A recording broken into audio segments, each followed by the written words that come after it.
Hello everyone, welcome on into the stream. It is Tuesday, that means it is Wurm Roulette day. And hello everyone there in the chat, welcome on in everyone. Who do we have here? Do Jensen, Viking, Desku,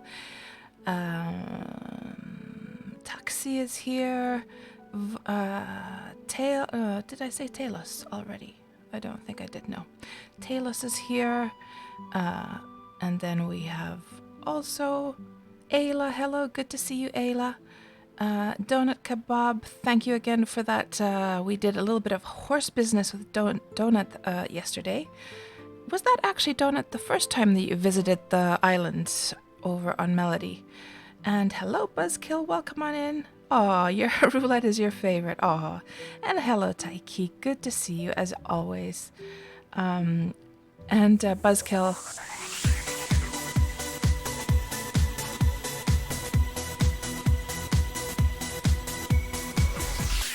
Oh, thank you so much, River Dog, for that sub. That is 3 months now. Thank you so much for the support. I am so happy that you're enjoying the stream. And it looks like we got some emojis from that sub as well. So thank you for that. And Buzzkill...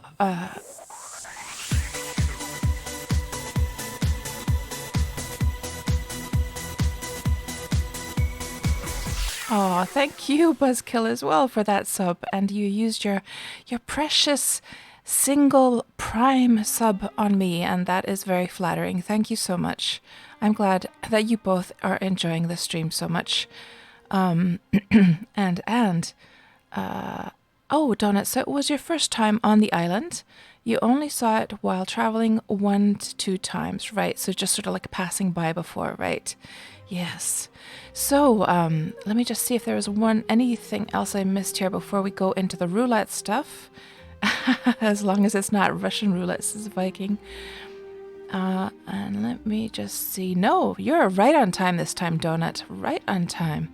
So, guys, we are here again with a split screen because we don't know, are we going to be going adventuring with Malena, my old 7-year-old character, or are we going to be going adventuring with Safarina, my relatively new character here on the server of Melody?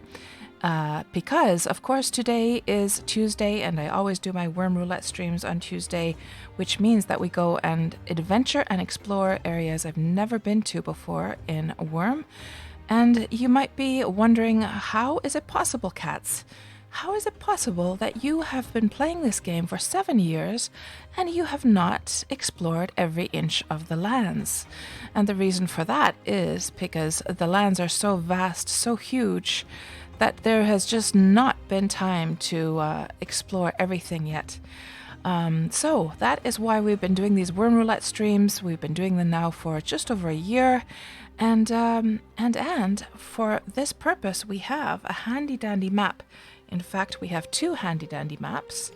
So here you can see the old map of the old servers, and all of these dots here represent the various places that we have explored during these Wurm Roulette streams.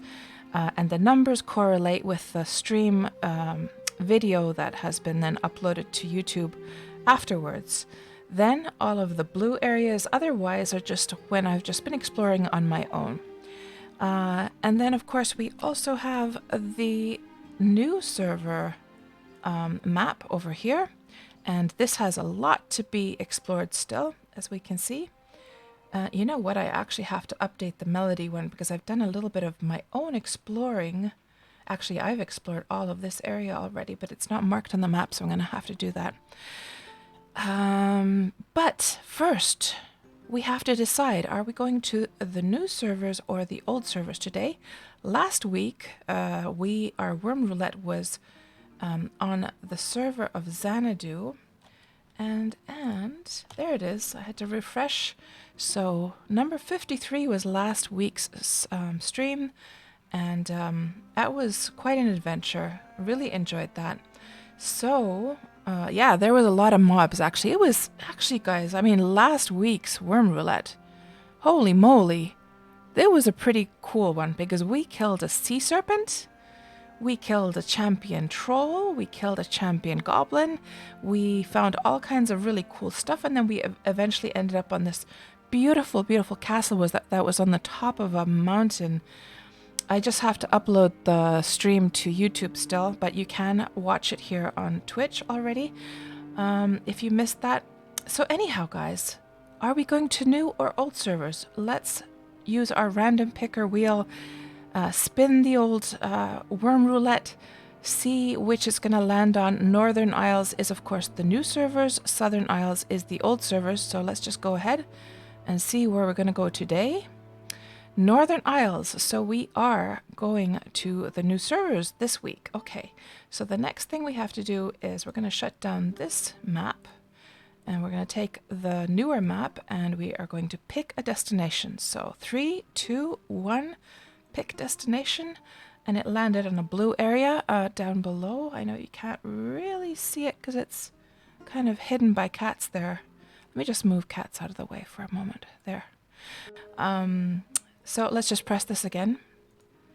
That's a blue area. Of course, we're not going to go there again. Blue area. And this one is Melody.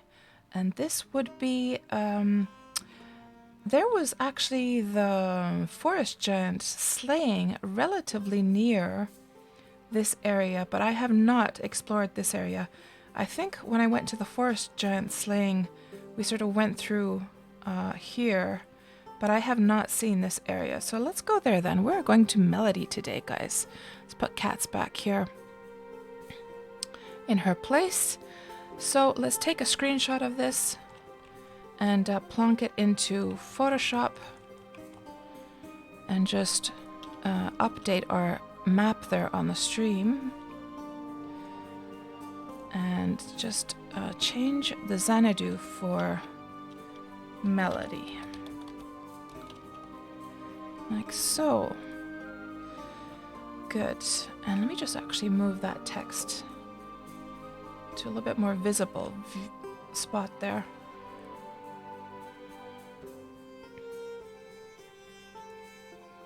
Actually, it would be better over here after all. There. Okay, and we're gonna update that onto the stream.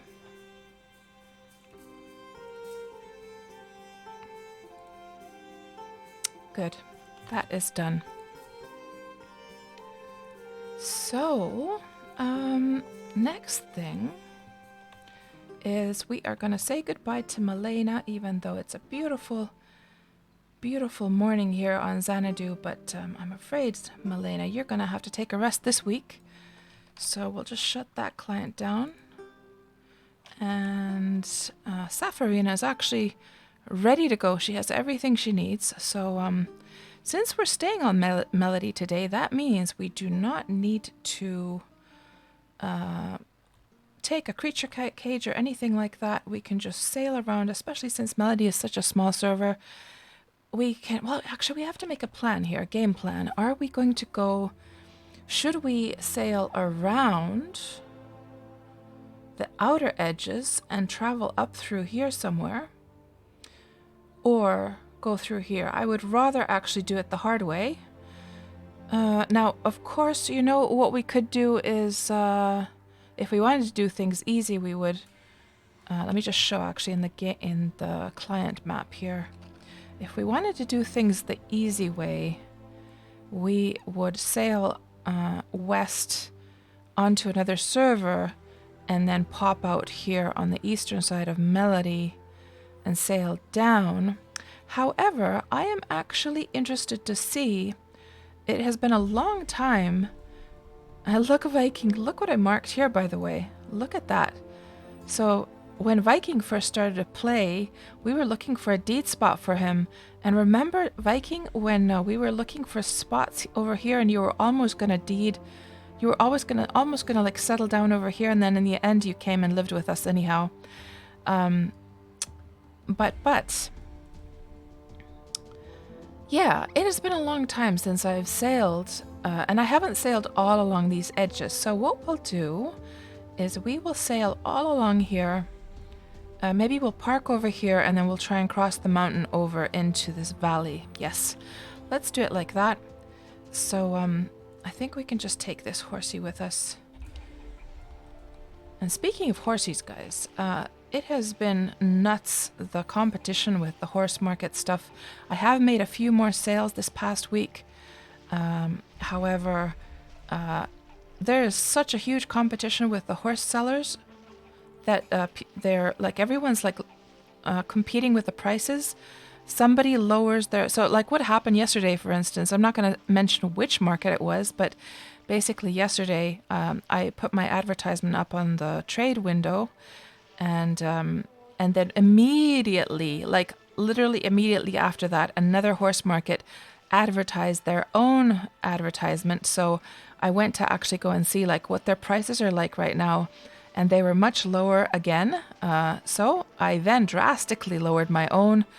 Now, what I will not do, what I refuse to do, is actually lower them lower than they are on the old servers. But they're not there yet, the prices here on the new servers. But yeah, I lowered my prices, and then I made an advertisement there again in the trade window that prices slashed. And oh yes, we should actually go this way. Prices slashed, and then like within about 5 or 10 minutes, the same horse market person then advertised that their prices have been lowered. it was nuts, but I didn't lower my prices after that. So I don't know what's gonna happen with those horse prices in these coming weeks. It's a little bit scary. The competition now that like people are starting to be able to, and I'm also selling 5 speeds now, by the way. I've gotten to the point, guys, that I'm finally selling 5 speeds, and now that of course more and more horse breeders are going to start to be capable of selling 5 speeds, the competition is probably going to get even tighter. I might even have to consider just like giving up that dream completely, because I'm not sure if I really have the time or the patience to be like dealing with these like price wars, but we'll see. So let's just have a look through here while we're watching the view of the island as we go away. You can see, by the way, do you see how the ditch is going down? Griff has been surface mining like a beast this past week again. So before you know it, we're going to have that canal open for the Kingdom project. Now, let's have a look at what you guys are saying here. And by the way, guys, my apologies for last week's stream. So I was watching last week's stream, and I noticed that I was just way too close to the mic. I hope I'm not too close this time. But the sound, you know, was like sort of not breaking up, but you know how like it's when you're too close to a mic and then the sound sort of breaks. I'm not sure what the right term is for that. It's not... I mean, of course you have pop filters. I'm not sure if it's called popping when it gets like all noisy and stuff. But I was way too close to the mic. I should probably make like a... You know what I should probably make is a channel points reward where people can just remind me that cats get farther away from the mic. I hope the sound is okay this time though, that I'm not too close this time. Just let me know, guys, if you ever hear the sound going bad like that, just let me know, and I'll just go a little bit farther away. This mic does have a pop, like a internal pop filter, and then I also have actually a sock on top of it attached with a rubber band just to like soften things a little bit more. But sometimes I get kind of excited and then I'm like all up into the mic, and yeah, it's not good. So let's see what you guys are saying here. And yeah, just coming back to Buzzkill's comment there were a ton of mobs last week, but that was because, of course, it was Xanadu. I have a sneaking suspicion that now that we're on Melody today, that we are not going to be seeing that amount of mobs today, unfortunately. So let's see what else we have going on here.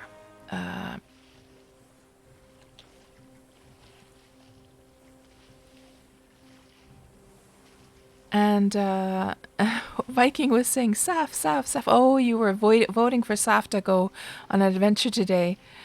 Buzz goes, no, not the noob character. Oh, Oh, Viking is working on his vodka and his whiskey. So as you guys know who were here on Saturday, I made my first alcohol in Wurm, and I did check on it yesterday, but it's still very, very weak. So I guess I don't know how long it takes for it to start to get a little bit stronger, but I'm really looking forward to getting some strong alcohol for the adventures. And Du Jensen, I should come to the Luna Long. Yeah. I mean, if we would have, if we would have been on the old servers, maybe we might have done that.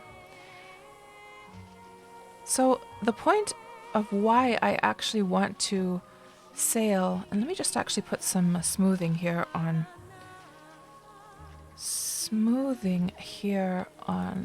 the camera. It's a little bit jerky.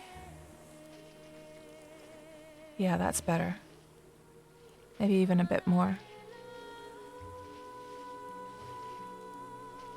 So that when I'm turning, it's not so like, jerky and stuff.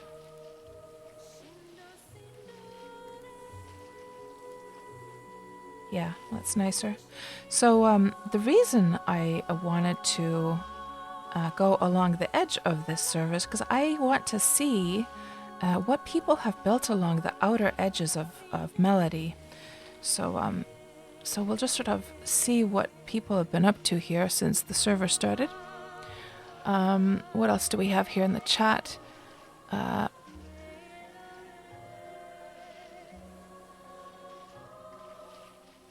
And Buzzkill says, I showed the hermits a secret house on stream and he was raided. Oh, yes, we did discover that lonesome hermit living out in the wilderness of Xanadu last week. And I wonder if that person is ever going to see that stream, like as a video. Du Jensen, you haven't even been outside yet.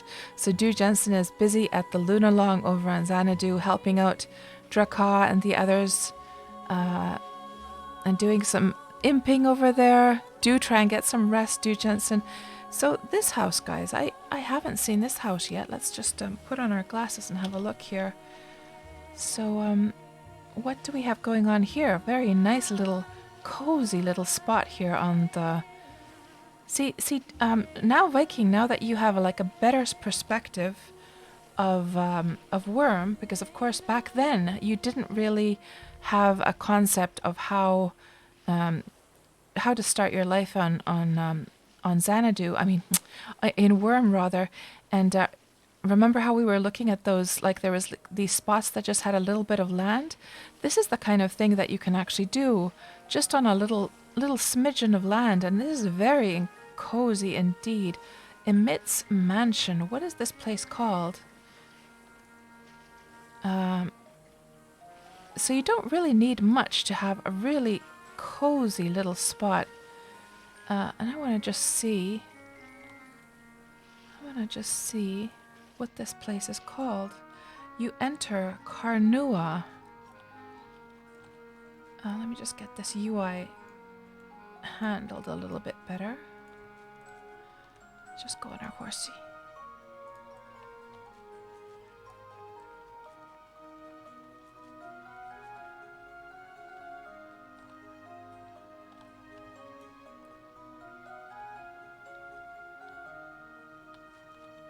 I got a rather open plan here for the house. Nice little cozy spot. Ooh, I like this. I like this, guys.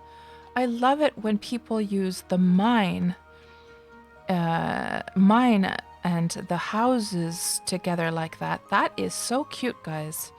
I need to take a screenshot of that. How cute is that little entrance, guys? That is so nice. I love it. It looks so natural, doesn't it? And you know what else do you know what this person could also do? They could use the wall, not pavement, but the cladding, the wall cladding to clad, unless they have, they have actually. It's a shame that it doesn't show up until you actually enter, because it kind of ruins the whole. So now it's still showing even if I came out, but I wish it would have shown right from the get-go. It's not nice that you have to go and sort of like spawn it. Well, not spawn it, but you know, trigger it actually. There you go. Perfect, perfect. How perfect is that little entrance? I love it. And there they have their a little mine over here. I'm so glad that I stopped to have a look at this place. They got some rock salt and iron, some tin.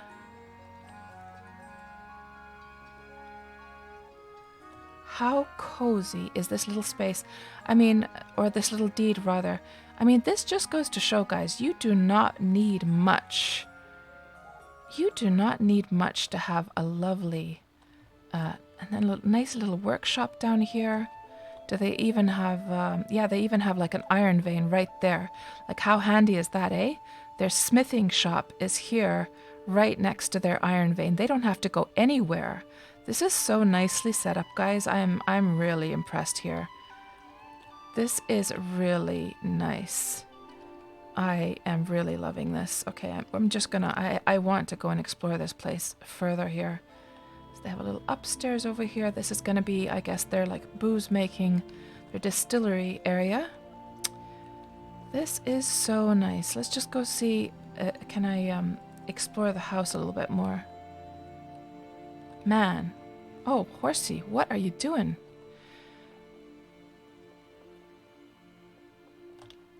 So let's just leave the horse. This horse is branded to my deed, so I don't have to worry about losing it.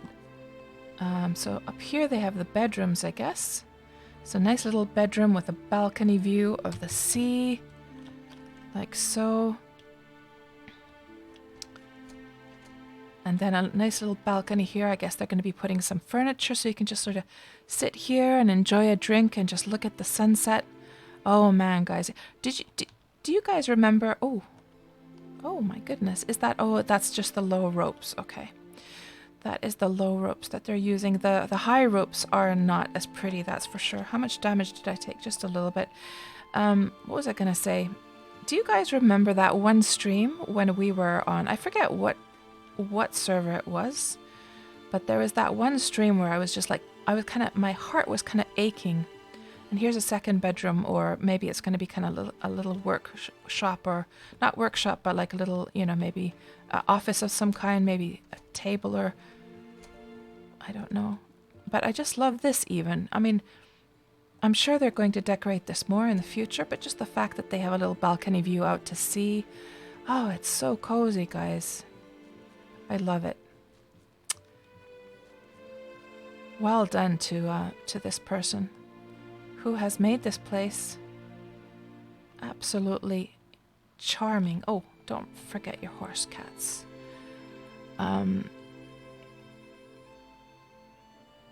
And so yeah, Viking, the point that I was gonna say is like when we were searching for these like shoreline areas for you, I know at that point it was very hard for you to sort of comprehend of what you could do yet in the game, but it was something like this that I was kind of envisioning for you to be able to make. Of course, in the end, it was really, really good that you came to live with us, because Wurm is, of course, can be quite daunting and tricky for a new player. So I think you would have needed a lot of help anyhow.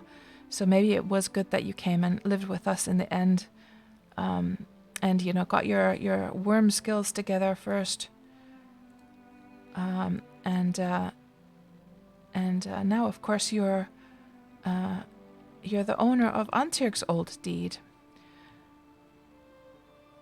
So it all worked out in the end. Okay, now let's turn the UI off and continue on our way. Man, I want to find out who this person is. I wonder if they belong to an alliance or anything. Anyhow, let's see what you guys are saying here.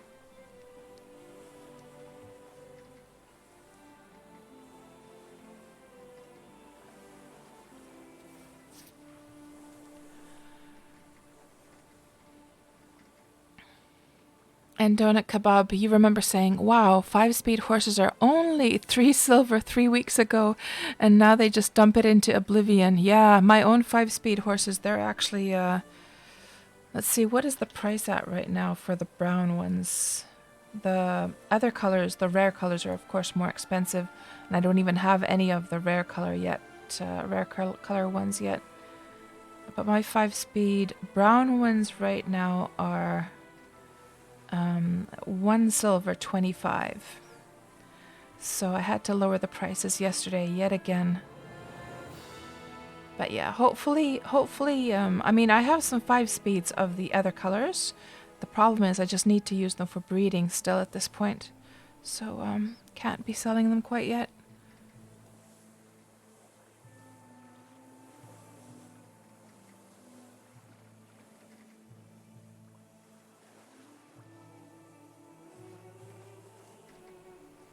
Now, let's see what else you guys have been saying here.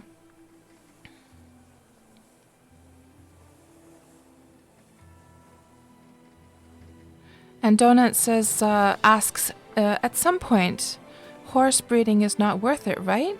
The market is limited and you need a lot of space for horses.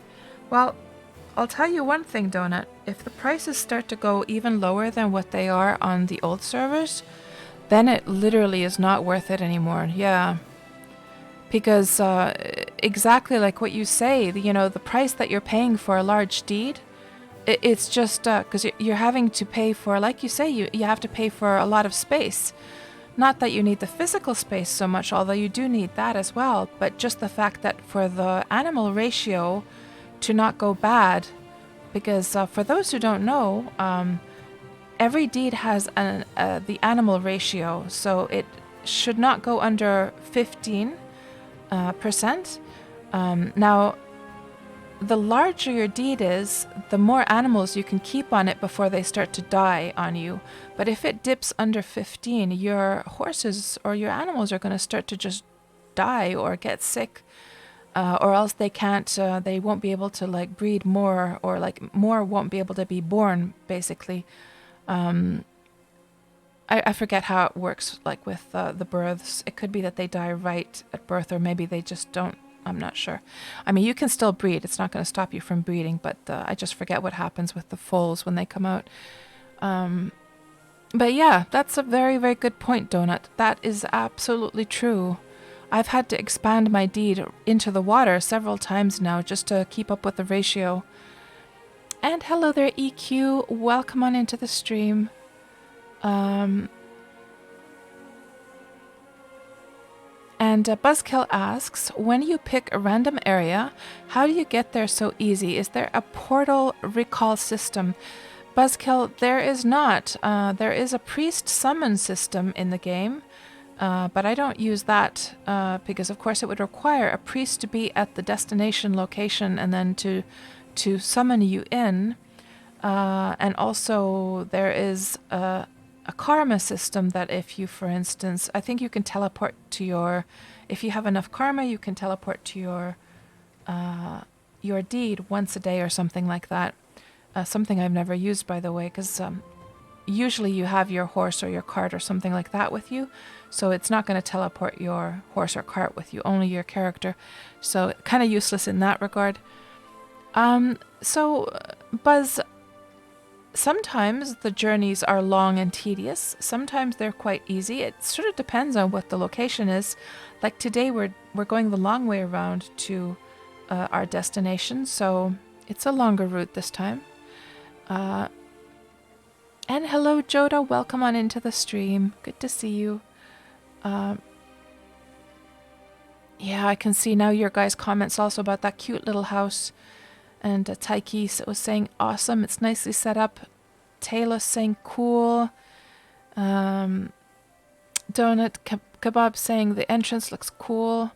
Yeah, it was so nice, guys. It was one of those heartbreaking moments, like realizing that, man, I could just be living this simple little, like, serene life, just gazing at the sunset. Living a private little life like that. I mean, that makes my heart ache a little bit, I have to say.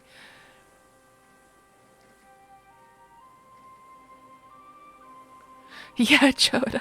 A ton of strangers all watching on a stream somebody's private bedroom. Well, they didn't have their doors locked though, Joda.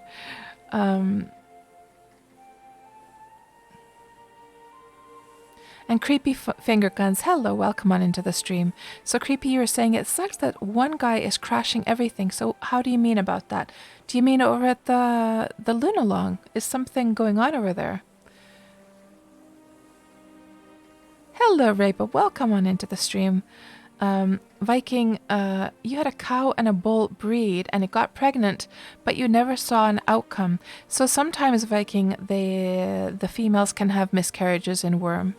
And that doesn't necessarily have anything to do with the animal ratio.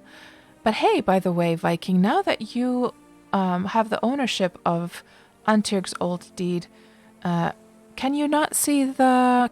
I'm guessing you can see the animal ratio now, right?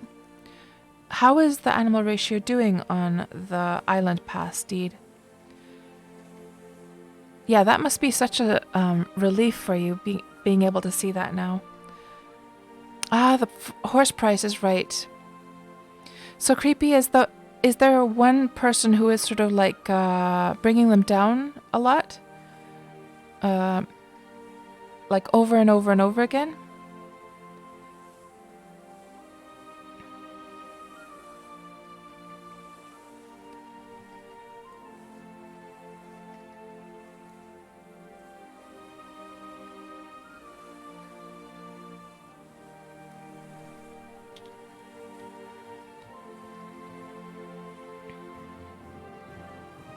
You know what I might have to do is I might just have to do this with the horse market, like a kind of a compromise that instead of like instead of black and white, black or white. So by that I mean either running a horse market or not running one. Like on Xanadu, I sell all of the colors except gray.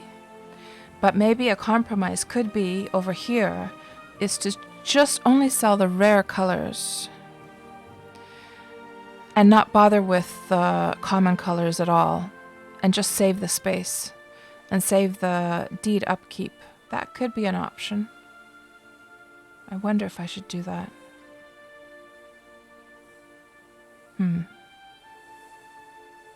And the ratio's doing good on the deed, Viking. Good to hear.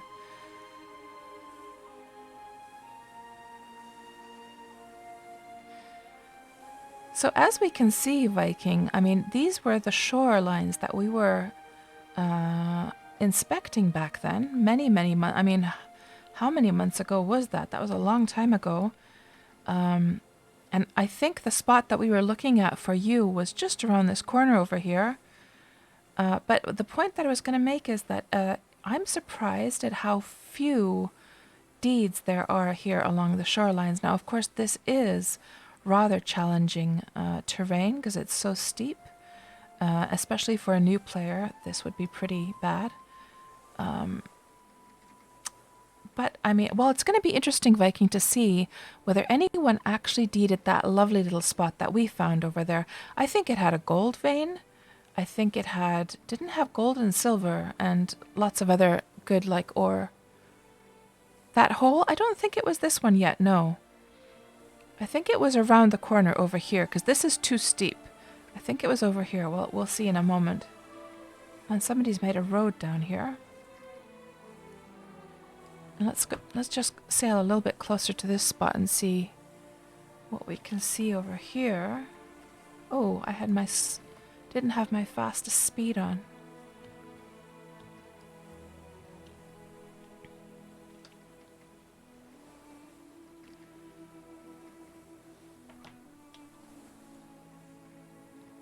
Oh, that's decaying up there, guys. That is decaying. I want to go see if there's anything to loot up there. Is there anyone in local? Just in case?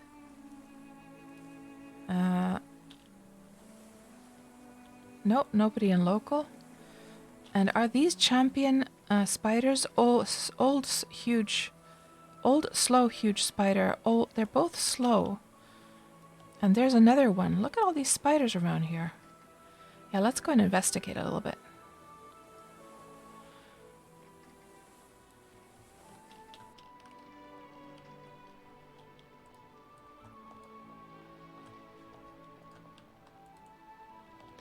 And I'm not going to be too bothered by that spider. Let's just go up here.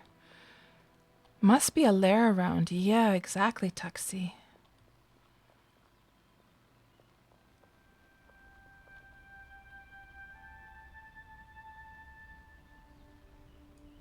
Let me just move these UI elements a little bit as well.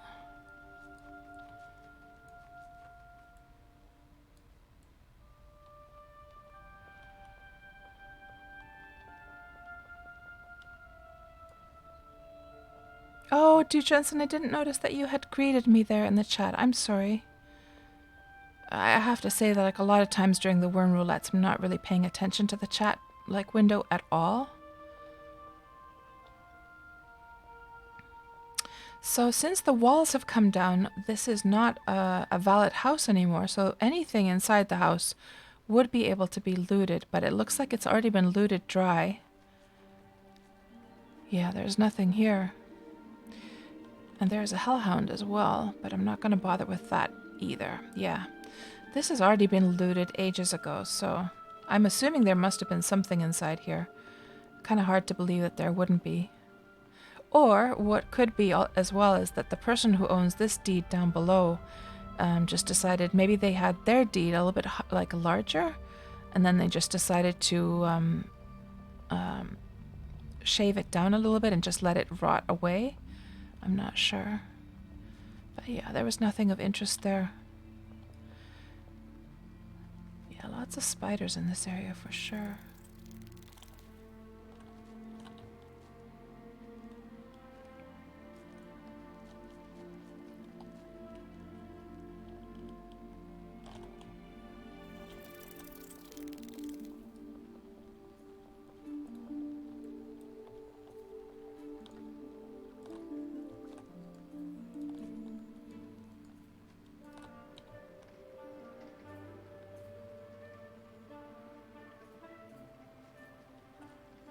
Off we go, horsey.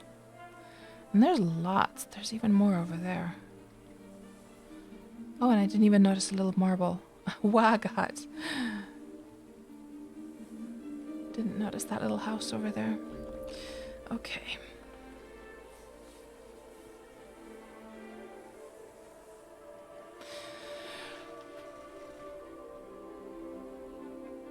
Oh, you got freaked out, Reba, by the spiders? Yeah, well, they were slow ones anyway, so if it has slow in the name, it's going to be weaker. So I wasn't too worried. The hellhound, however, that's something you definitely want to be careful of. Exactly, Viking. There is gold or silver in them hills. I tell you, yes, exactly. Yeah, I think it was just around the bend here. Well, it's going to be interesting to see. Has anyone claimed that spot? And Horsey is with us? Yes, right there. Oh, and there's even more up there.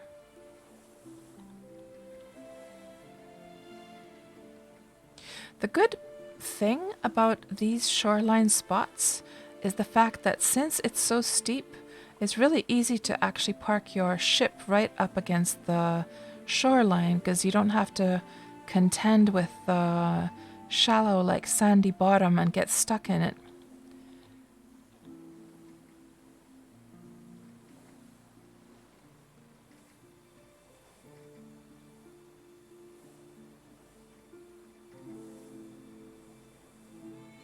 So I'm not sure, was it this spot? Or was it, I think it was actually up ahead. It wasn't this spot because this is too steep. Yeah. So it looks, Viking, like somebody did, in fact, deed up there. I know for a fact it wasn't this spot yet because this would have been too steep. It had a little bit more of a flat area. So I think it must have been this place over here. They've added just a whole bunch of dirt here to make it higher.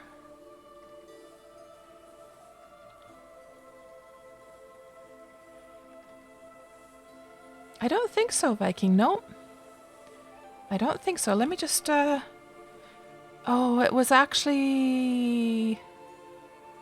Was it on your stream that we did that? I think it was on your stream. Do you think you have that stream VOD still? Do you save your stream VODs, Viking? I think it was this spot up here. Because that would have been too steep. I wouldn't have put a new player on such steep land.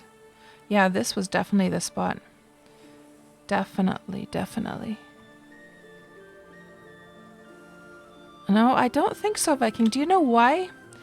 I don't think it was that spot. Is because it was too close to the deed in the bay there.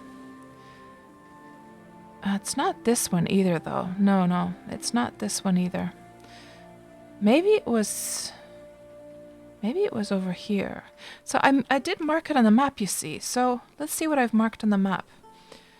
You see, Viking. See, there's the spot that had the house. The opened mine was right there, you see? So I've marked it way down here. It was definitely further on.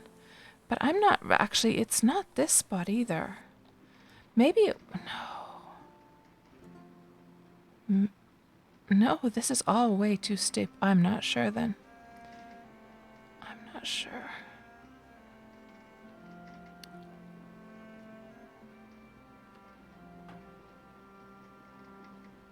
Oh, yeah. Tuxie the boat. Just sticking up like that.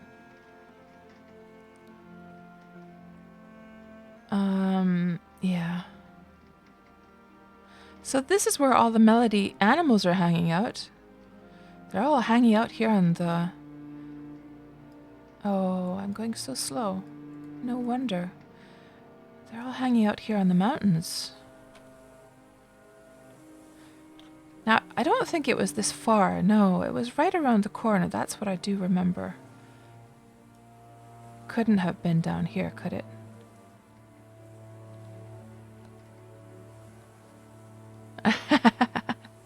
Buzzkill using the angry emoji. Agree with me, Viking. Oh man, that Sound of Music, Viking. It makes me cry my eyes out. It is such a good film. Guys, if you like, I'm pretty sure all of the older folks around here, I'm pretty sure all the older folks have seen Sound of Music, but if you're a new, I was going to say like a new person. If you're a younger person, you might not have seen Sound of Music. I warmly recommend it. It is a musical. I'm not such a fan of musicals. However, in this case, I think it being a musical actually works really beautifully. And it will just make you cry your eyes out. It is about a family.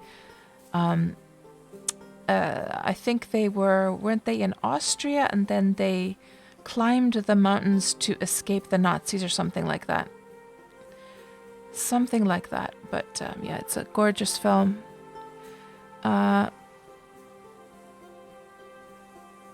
Exactly, Buzzkill. If you're a noob in real life, then see it. Yeah. Yeah, and the reason I mentioned that was because a Viking was singing, "The hills are alive with the sound of animals," and that's a reference to one of the Sound of Music songs, actually.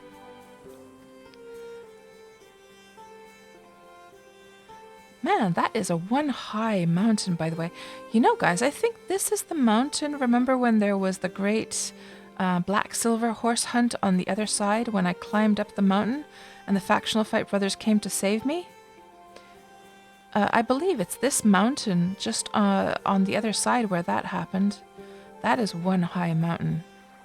You're not going to see something like that so much. Well, I guess Cadence does have high mountains as well, but it's just so sloped to get up there. So somebody has a rather large place over here.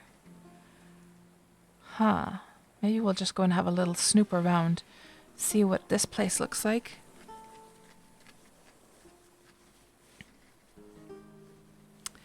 And Tuxie, would that be a good one for like for the mountain climbing challenge that we were talking about? Wasn't it last week? Yeah, that could be. That could be. For sure, yeah. I'm just gonna, for me to be able to climb up this, I would definitely need some stronger alcohol though. So get to work, Viking. Get to work with your alcohol. Okay, we have somebody here in local. Elise and Pinata. And Elise actually waved. Good day. Fellow Melodian.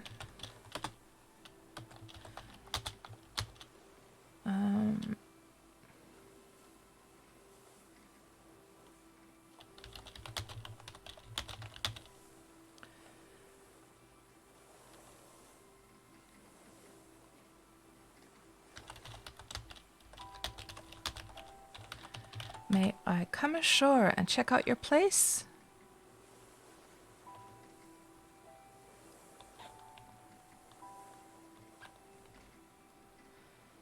And just let's warn them that we're actually streaming, so that you know, because not everyone is necessarily comfortable with that.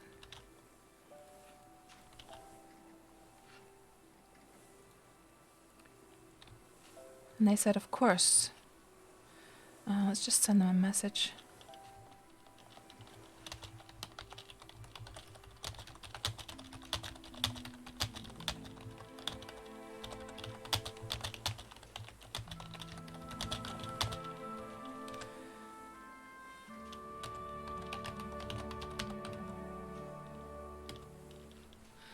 So let's go and have a look around.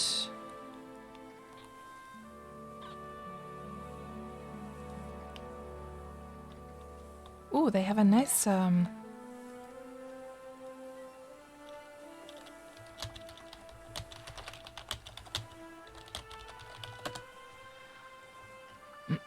nice little marble building here. And they're working on their docks. So let's just disembark over here.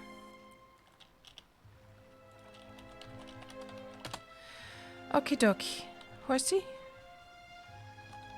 come up here and let's just have a little ride around and go and greet the person who lives here. First of all, I have to say, well, let's be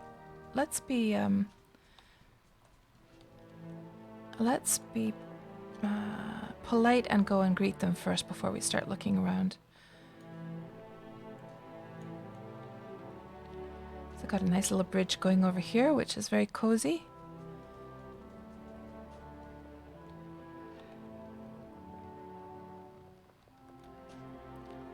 And they show Sound of Music, Du Johnson, over there every Christmas.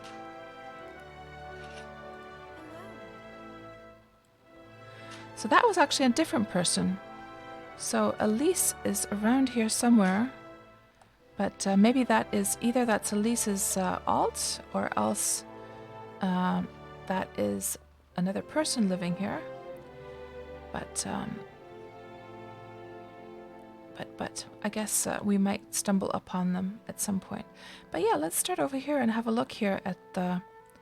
They have like some horse breeding stuff going on over here. They got a nice ebony black as well. Let's just see what the stats are on this thing. So it has tough bugger, strong leg muscles. It's like a 1 speed. Let's actually ask them if they'd like us to check the traits of the horses. Let me just ask Elise here.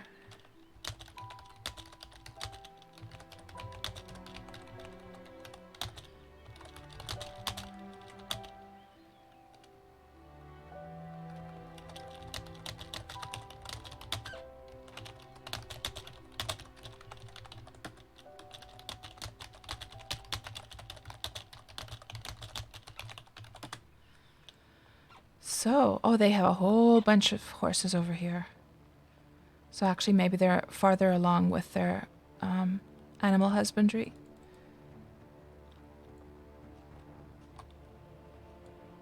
Oh, a nice chestnut horse over there as well. Yeah, they actually have more. I thought they were just the horses down below.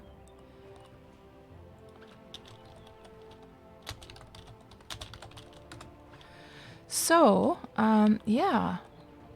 Let's see what we have over here. There's a whole bunch of like wood chopping going on over here.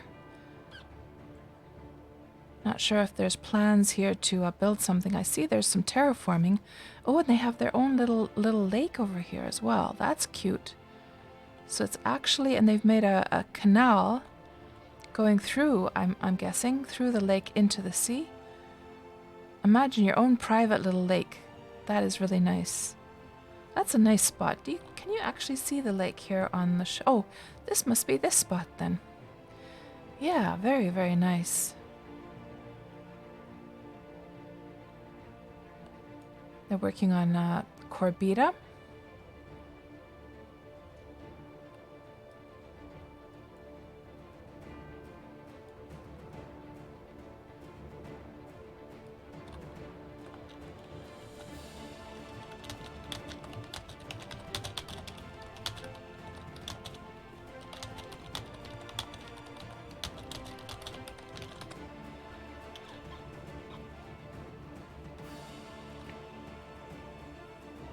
Hello, Dreamt. Welcome on into the stream. Let's see what you're saying here. What's the plan for tonight? Well, we're here. We're doing, of course, Wurm Roulette as usual. And today, the location is actually here on Melody. So, today our goal is...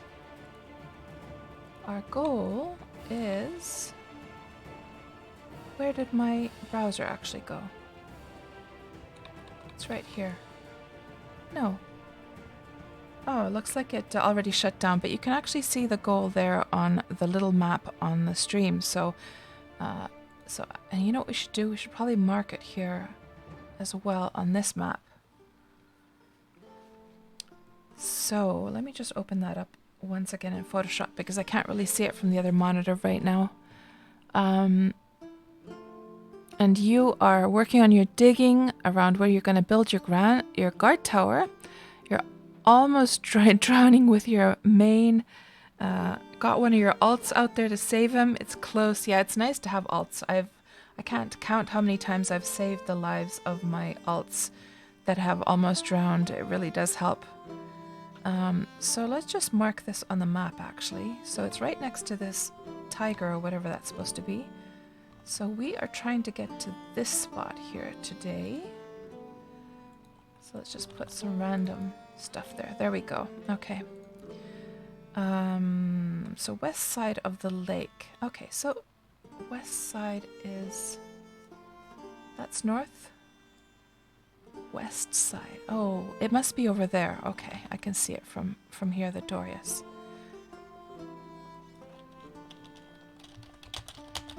And let's see what you guys are saying in the chat as well. Let me just scroll up a bit because I'm pretty sure I missed some things. But yeah, Dew Johnson, they don't show Sound of Music very often over here. Then again, to be quite honest, I don't really follow what happens on the Finnish television. It's pretty much like all my entertainment comes off my computer these days. So I don't know, maybe they do show Sound of Music here in Finland in a sort of more traditional way like that as well.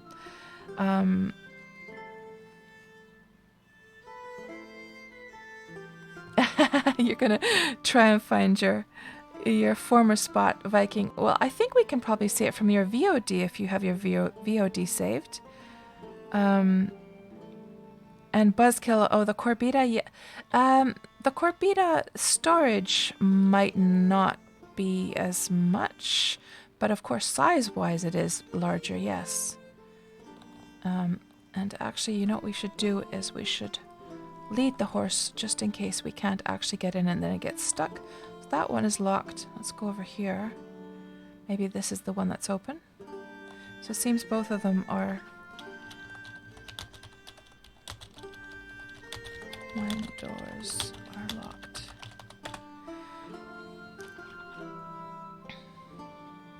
So maybe the person has to put like some permissions to pass through or something from the...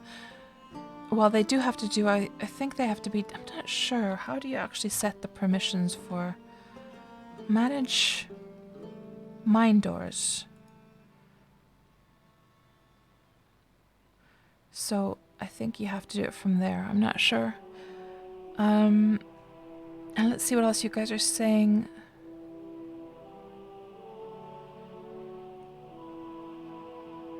Hello, Joe. Welcome on into the stream. And how are you doing tonight? So Viking. Oh, dude, Jensen, you saw Viking going past. And you're having some gluggy dreamt? Nice.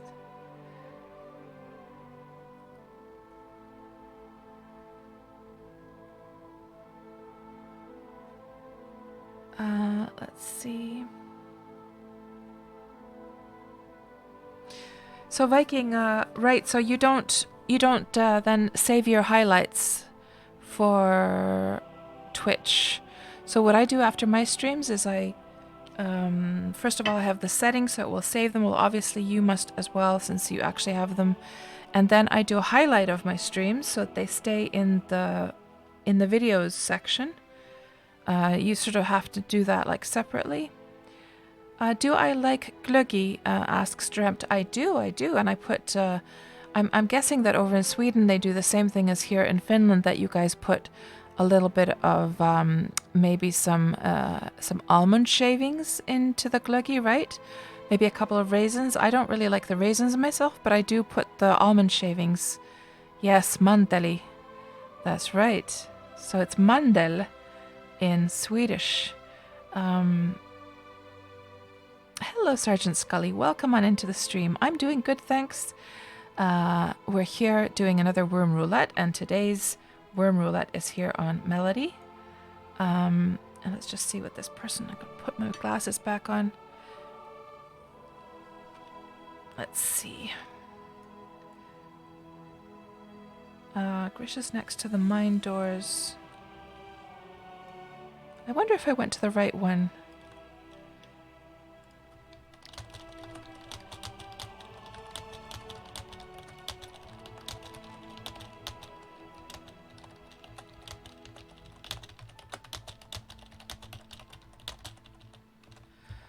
Let's see if this one's open. It's still locked. Next to Tybalt's shed.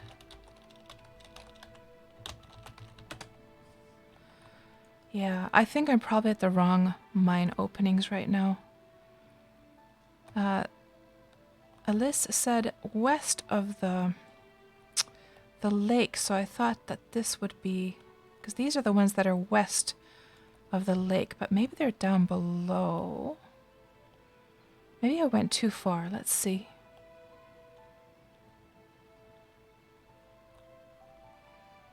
Yeah, not seeing any mines down here. So there is Grishnar.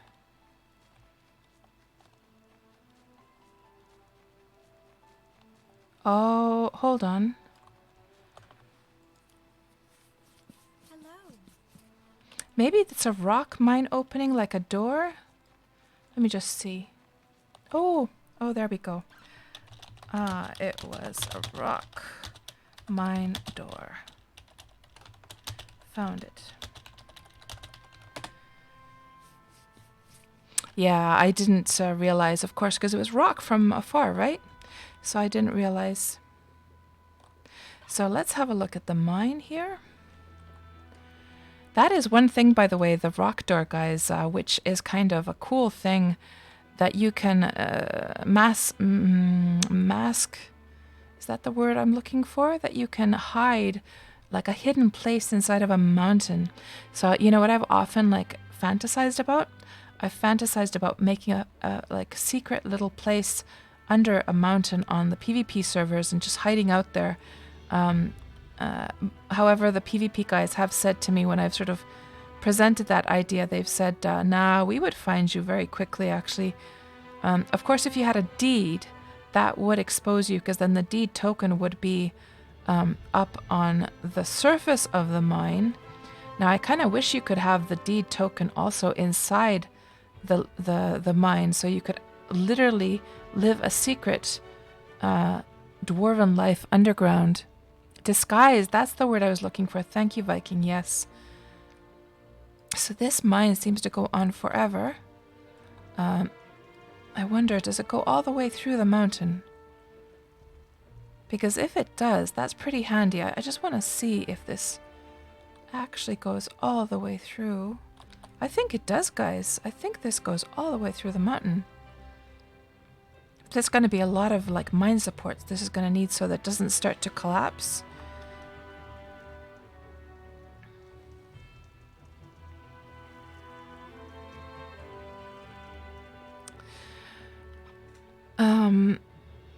Let's see what you guys are saying here. And Taiki doesn't like raisins. Yeah, I'm not much of a fan of raisins, except in the case of rum and raisin ice cream. And there was something else. I just can't remember. But yeah, for the most part, they're kind of disgusting, in my opinion. Okay, here is a mine opening. So does this take us to the other side of the mountain? Because if it does, it would be really, really handy. And is that, that's Elise right there. Okay. And let's just say hello to her. Hello. Ah, she probably put the settings for me. So here we have like access to the steppe. And this is indeed the mountain where we found the black silver horse and where the factional fight brothers like saved me from. Yeah, this is the steppe over here, guys. This is now this steppe over here. So we went right through the mountain. That's fantastic. Let me just get a proper view here. So it's up a little bit higher on the ground. If I ever need to go through this, well, of course, the doors might be locked later on. There is a road going right next to us. Okay, let's just run through. But I know, back when I lived on Independence, back in my early days of Wurm, I made a tunnel through a mountain, and I can tell you it's a lot of work. And what is going to be even more work is doing all the support beams for the sides of the walls here. But really nice job. Let me just say so here as well. Fantastic job with the mine, the tunnel. I know how much work it is. Oh, there's going to be a bridge down to the ground as well. Okay, fantastic. And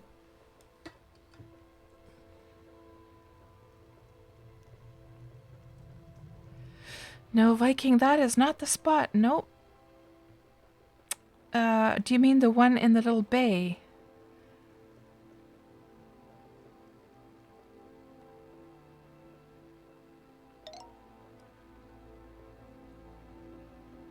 Yeah, back then, Buzz, it was a couple months ago when that happened. There wasn't any roads down there back then. So, you know, people have been building and terraforming stuff since then. And I was up on the mountain, you see, Buzz. I was like stuck up on the high mountain. Mr. Laggy, how are you doing? It has been a long time, Mr. Laggy. How have you been doing? I was just recently thinking about you and wondering how things are going for you. I don't think I've seen you streaming for a while. And good to hear, good to hear. I'm doing just fine, thank you very much. Let me think, is there anything interesting to say about what has been going on in life? Not really, just a lot of the same old stuff. yeah, we're doing a Wurm Roulette as usual. Mr. Laggy, are you going to be like playing Cyberpunk? Because I know a lot of streamers are doing that right now, playing that game. I was watching Viking actually stream that last night. And like, of course, you know, a lot of people are saying it's sort of like a futuristic GTA type game from the people who made Witcher. Now, I love GTA so much. Oh, this is a very nice little herbal area. I love the use of the trellises with the windows like that. Very cute little house. And I like that all of the houses are using the different materials as well. And here you got a alchemist shop. What is this called? Alchemy. And there's all the materials in there. Let's see what's up here. More critters over there. And there are the fields.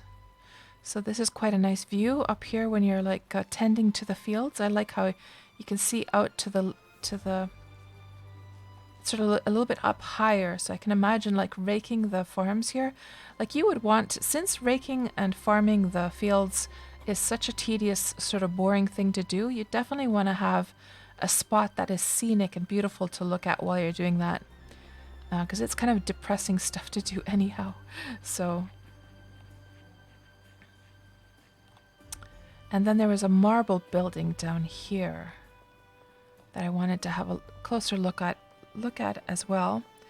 And Mr. Laggy, as for Cyberpunk, you haven't really followed it, to be honest. Something about it never caught you. You never liked it when they put real people in games. So even though you like Keanu, it kind of took you out of it. Yeah, I know what you're talking about. Yeah. And actually, when I was watching Viking play that yesterday, it almost felt like they weren't even using Keanu Reeves' actual voice either for the voiceovers. I think it was another actor. So that kind of, you know, if you're going to put the Keanu Reeves character in there, you might as well have his actual voice, right? So this must be the church then. You've got your altars over here. And a sacrificial deer over there. And they've got the Christmas tree up and running. Good, good, good. Little marble church. Thank you so much for the follow, Arendin. Welcome to the stream. Arendrin, rather. And then there's another house over here. And they've got this group of people has a lot of projects going on over here. Oh, by the way, Mr. Laggy, something for you to know is that since Antirk kind of dropped away from playing Wurm for now, he has handed the deed over to Viking. What is your plans for Wurm? Like, I'm guessing that you're not going to be playing anymore. Or what are your plans with that? I know Wurm really isn't your type of game. Hello, Arch. Good to see you. Welcome on in. You're disappointed that my channel points is have cats translate something into Finnish and not have cats finish my sentence. Oh, Arch, that's a great idea, actually. I don't know if I have the... do I have the... What's the word I'm looking for here? Mielikuvitus in Finnish. What is it when you are able to invent things and think up things? God, the word is right on the tip of my tongue.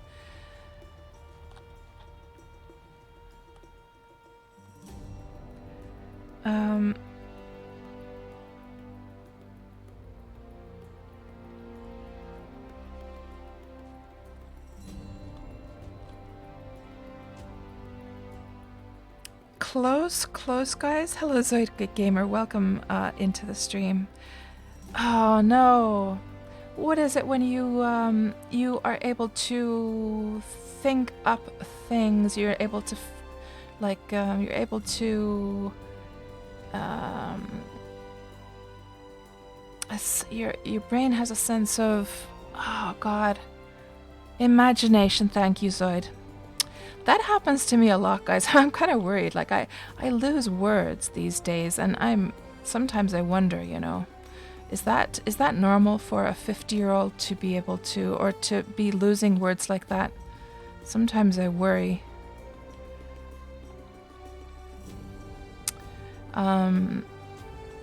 But yeah, so that's what I meant to say to Arch, is that I am not sure if I have a good enough imagination for that kind of reward, for having cats think up the rest of your sentence. I kind of like the idea though.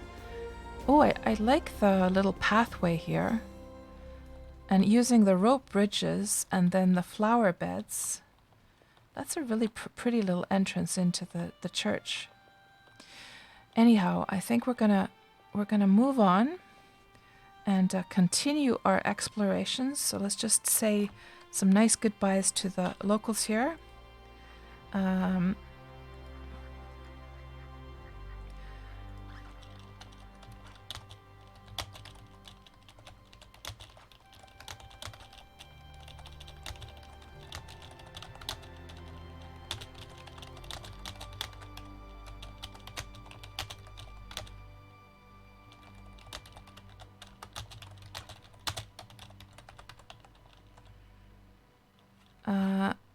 And let's also copy paste that over to Elise as well.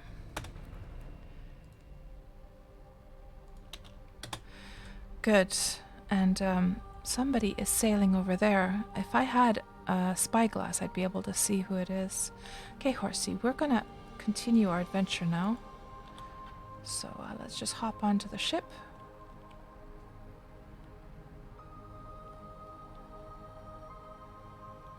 But yeah, did I even check what the place was called?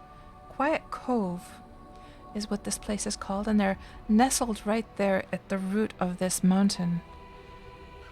Nice little spot for sure. And what's the speed like on the ship? Yeah, I forgot to put the highest speed.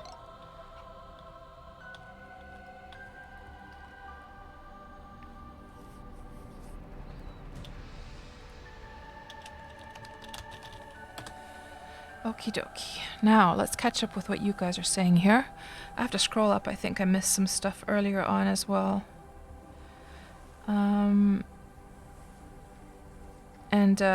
Cyberpunk reminds you more of Fallout, Taiki. Have you been playing that, Taiki? What about the rest of you guys? Like, is there anyone out there who has been playing it and really enjoying it? Or maybe opinions to the contrary? You might have played it and were disappointed. I haven't bought it yet. My son is trying to convince me to actually buy it and stream it. But there's something about it. Like if a new GTA came out, I would be on that like immediately. I love the GTA game so much, so I would definitely be streaming a new GTA game. But somehow there's something about Cyberpunk that just doesn't really capture me either.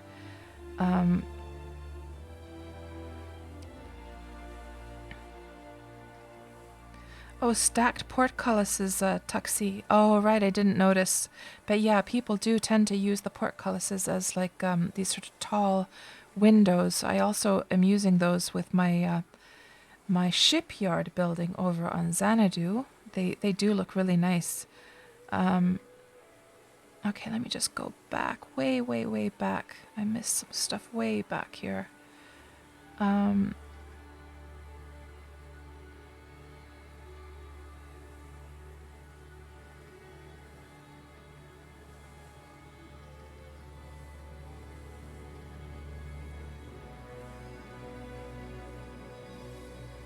And Taiki doesn't mind raisin toast. You know, guys, we don't actually get raisin toast here in Finland. You cannot buy bread that has raisins in it. You can buy bulla, which is, I think it's bullor in Swedish, perhaps. But yeah, not raisin bread, believe it or not. I did enjoy that when I was living in Canada, though. And so, Weeby, you were saying Cyberpunk seems to have a lot of bugs. Can't wait to play it, but gonna wait a few months. Yeah, that sounds like it might be a wise thing to do. I have heard there's a lot of bugs. And Taiki, you've been watching your husband play. You haven't seen any bugs yet, right? It it depends a lot on the system that you're playing it on, says Taiki. But the game looks great. Yeah, it is beautiful. I was watching Viking play it last night, and it's definitely a gorgeous game. That is for sure. I like the UI. I thought that the sort of glowy red and yellows, like the color scheme that they had going on in the game, looked really nice. What is this like bull convention over here? All of the bulls and the unicorns like hanging out together. I better not tell the cows.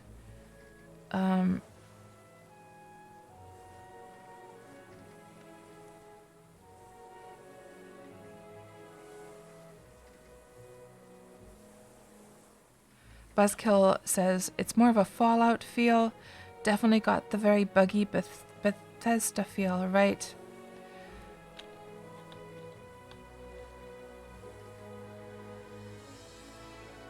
Fallouts I've never played, which is kind of embarrassing because I sort of feel like to have like a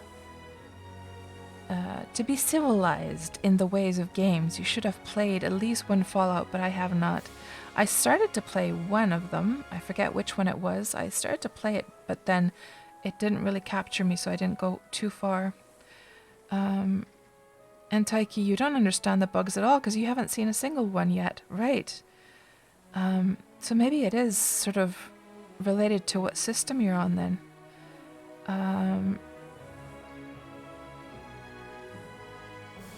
And everyone was trying to help me so much. Hello, Rixif. Welcome on into the stream. So, Mr. Lucky, you're done with Wurm. Having trouble playing games you really wanted to play, like Baldur's Gate and stuff. Just haven't mentally been into games lately. Yeah, the reason I asked Mr. Lucky was just because since Viking is now owning Antyrg's Deed, so if Viking wanted to do something with the mine, so let's just say he wanted to, if he wanted to like mine out the place or make a different shape of the mine, you might want to transfer that house that you built, either transfer it to Viking or else demolish it so it won't block him. And I'm not sure if you had a tent out also on the deed. I'm not sure if there's any tents out. I don't think so, but that's another thing that the deed owner would not be able to remove. Should we go and have a little peek at this place over here? This looks kind of interesting.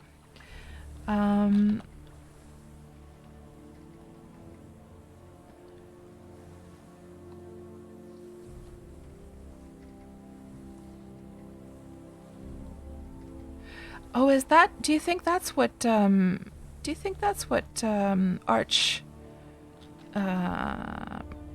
meant, Taiki? That not actually finishing the sentence, but instead using the word, like instead of like translate in the phrase, have it finish sentence, then but just using the double N's.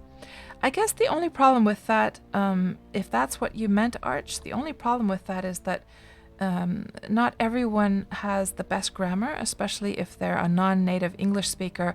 And I've seen a lot of non-natives and even native English speakers will sometimes write the word finish as in to complete something. They will write it with two N's.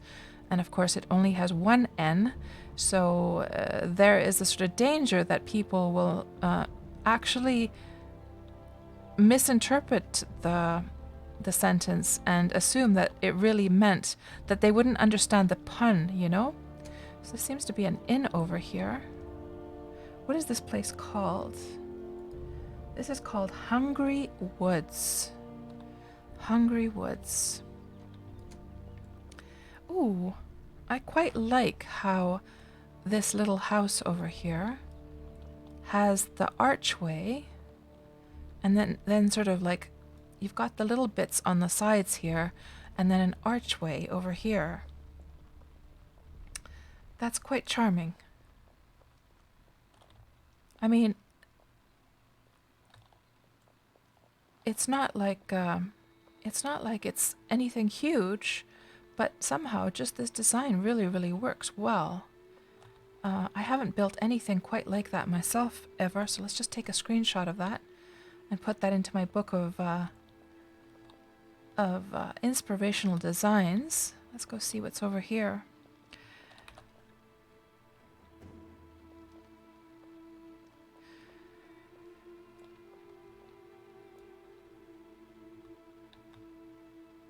So Viking says that it is supposed to be Keanu Reeves' voice that is doing the voice in the game. Yeah, I couldn't recognize his voice. Maybe he's just now that he's older, his voice is kind of maybe it sounds a little bit different now. I'm not sure.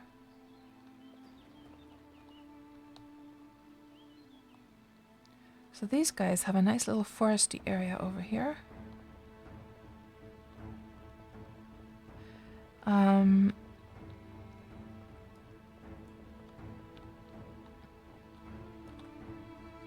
Oh, it was the back wall of the church, Tuxie. I'll have to check that later on the VOD. But I'm pretty sure I understand what you meant. So you meant something like this. Hold on. Let's just see here.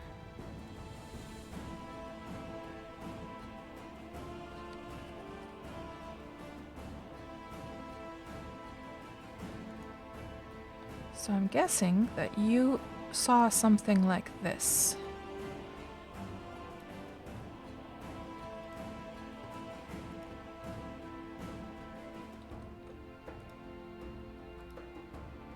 I wasn't paying attention at the time.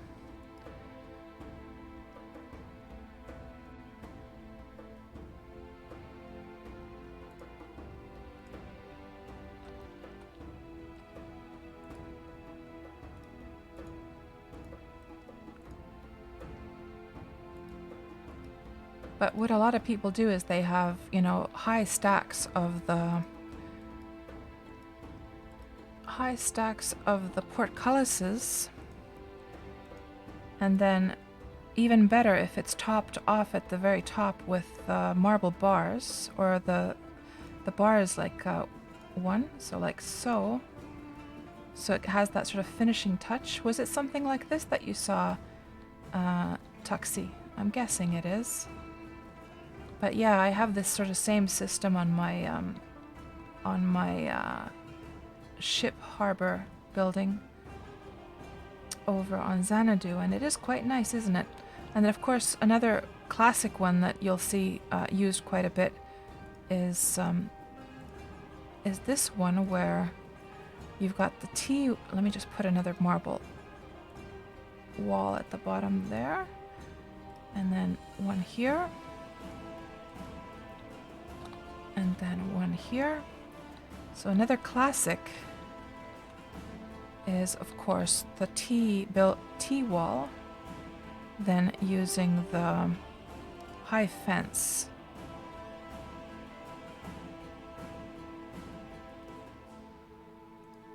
So like so. You'll see that used a lot as well. But yeah, I'm guessing it must have been something like that, right, Tuxie?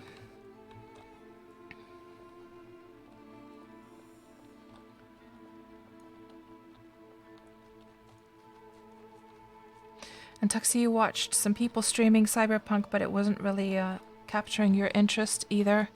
Yeah. I'm guessing it's pretty expensive as well, isn't it? So. And also it being a single player game. You know, once it's played, and that was that.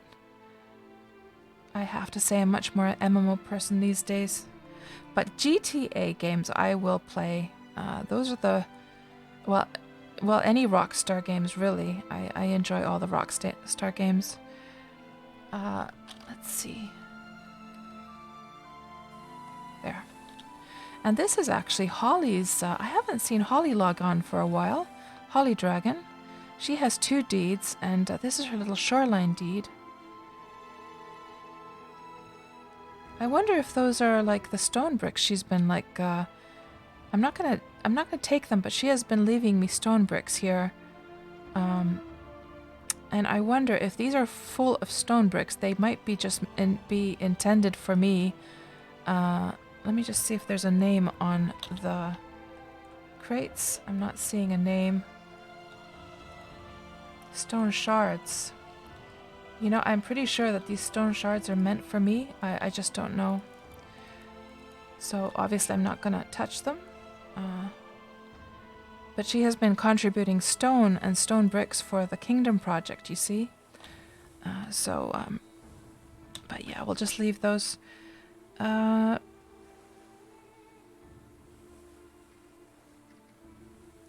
hello there, Kenrix. Welcome on into the stream. I don't think I've seen you around here before. Do you play Wurm as well? And Kenrick says, if you want to enjoy Cyberpunk, you'd suggest waiting 6 months to a year so they get rid of all the bugs, right? Hello, Drokos. Welcome on in. Finally here, overtime at work. Oh no. Well, now you get to kick up and what's the phrase? Kick up your feet and relax. Kick off your shoes, put your feet up, get yourself a drink, and just relax with some nice worm time. Let's see what else we have over here. And Zoid Gamer, you bake your own raisin bread. Good for you. I have never tried to bake raisin bread myself. Speaking of breads, do you know what kind of bread they don't have in Finland? They do not have banana bread and they do not have cornbread. So I don't think they have cornbread anywhere really in Europe. I haven't heard of it. Like the traditional southern cornbread that you can get in the US and Canada. So I actually bought some corn, like flour, like the ground flour, cornmeal or whatever it's called. I bought some of that recently to make cornbread for my son so he could actually taste what that is like, because he would never get the chance to like taste that otherwise over here in Finland. That is one huge entrance, by the way. Let's go see what's over there. And he really loved it. And it turned out beautifully. It was really, really good. And I very often actually make banana bread. Another thing, like, and then when my son is telling his friends about how mom made banana bread, they're like, what the hell are you talking about? They do not know of such a concept over here at all. Let's go and see what this is all about. That is one big opening. Ayla enjoys raisins in her rice. Taiki is in the anti-raisin group. Thank you so much for the follow, Knugner. Welcome on into the stream. And Knug, if that 67 is your birth year, that means you are 2 years older than I am. Oh, interesting. So what the heck? Maybe they're, you know, they probably popped out this opening. They probably started over more to the inside, and then they're probably going to surface mine this down. They're probably making like a mine canal or something. Let's go just see what's over here. Viking says the Project CD Red has said that people can get their money back from the game if you have it on console. Oh, really? Because of all the bugs?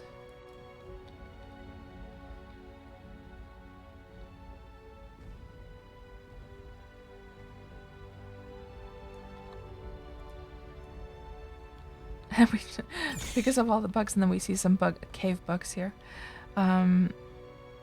EQ says cinnamon sugar, a little milk, and some raisins and rice. Yum. No, Mr. Laggy, your house is on deeded land, so it's not going to go anywhere. If it was off deed, it would have decayed by now for sure. Yes. Yeah, this is going to be a huge mine over here. My goodness, look how wide. This is going to be a canal, yeah. Definitely going to be a canal. So is this going to be like a canal popping out to the other side of the... You know, this is probably going to be something that pops out over here. I have a feeling that we're probably... Yeah, there's Holly's place. This is probably going to pop out over here, guys. It's going to be like a boat canal. Huh. Ooh, Lava fiend.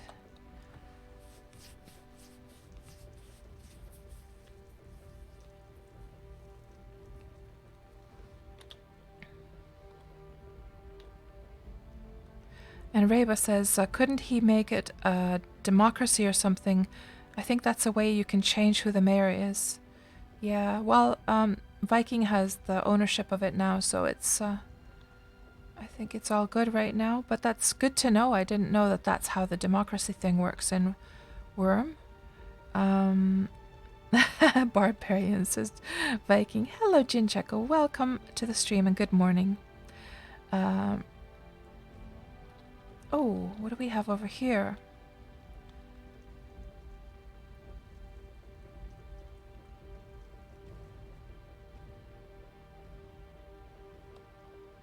So, I'm not sure. Have we come? I think we've come to the other side now, guys. Yeah. I am assuming that this is now this lake here, that we've probably come over here. Nice. Okay, we're not going to go exploring there, though, because our whole point is to get to the other side of the map. So let's just go back. And Lava Fiend, I am not going to deal with you right now. Sorry. So Tuxie, about the design. They had 2 stacked in the middle and then single ones on either side of it. 2 stacked in the middle. Let me just see if I can figure this out now. So they had 2 stacked in the middle and single ones on either side. Were the single ones, were they on the bottom? And let me just replace these ones with just wall, so we don't get confused here. So do you mean it was like this, Tuxie? Or were the portcullises on the second level? Like so? Hold on.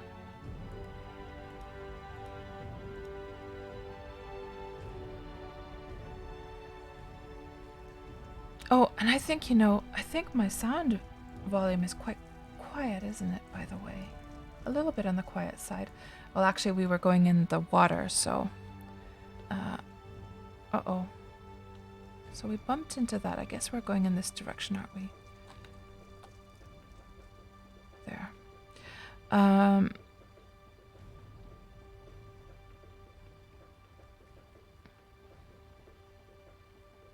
And Joe, you haven't seen Cinnamon for a long time. Oh, that's true. That's true. I haven't seen Cinnamon for a long time either, Joe. Yeah, I hope she's doing all right.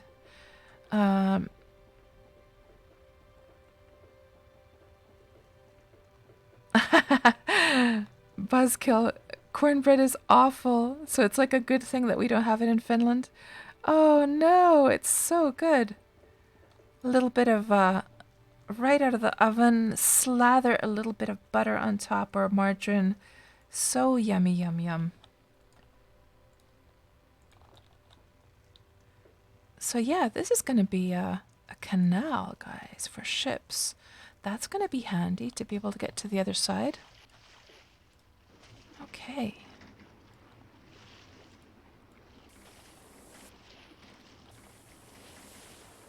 Beautiful sunset over there.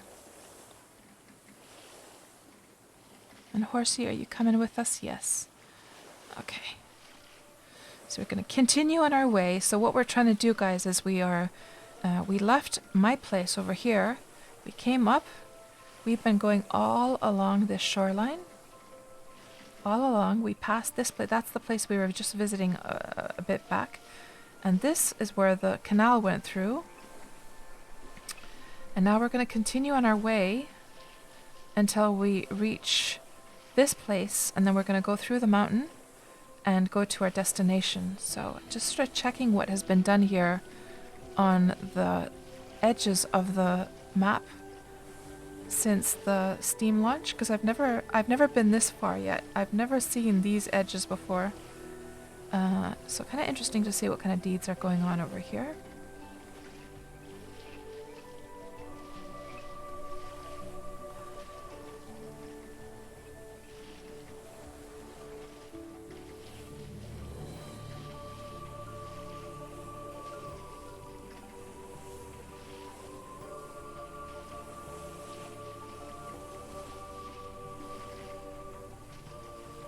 So it was something like that, Tuxie. Right, yeah, I'll check the VOD later on as well. Hello, Zehtran. Welcome on into the stream.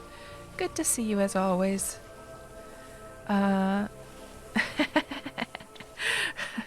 Yeah, you don't want to be treating Du Jensen badly on this stream, that's for sure. Du Jensen is gonna crack the whip otherwise. And man, that Valray is looking huge tonight.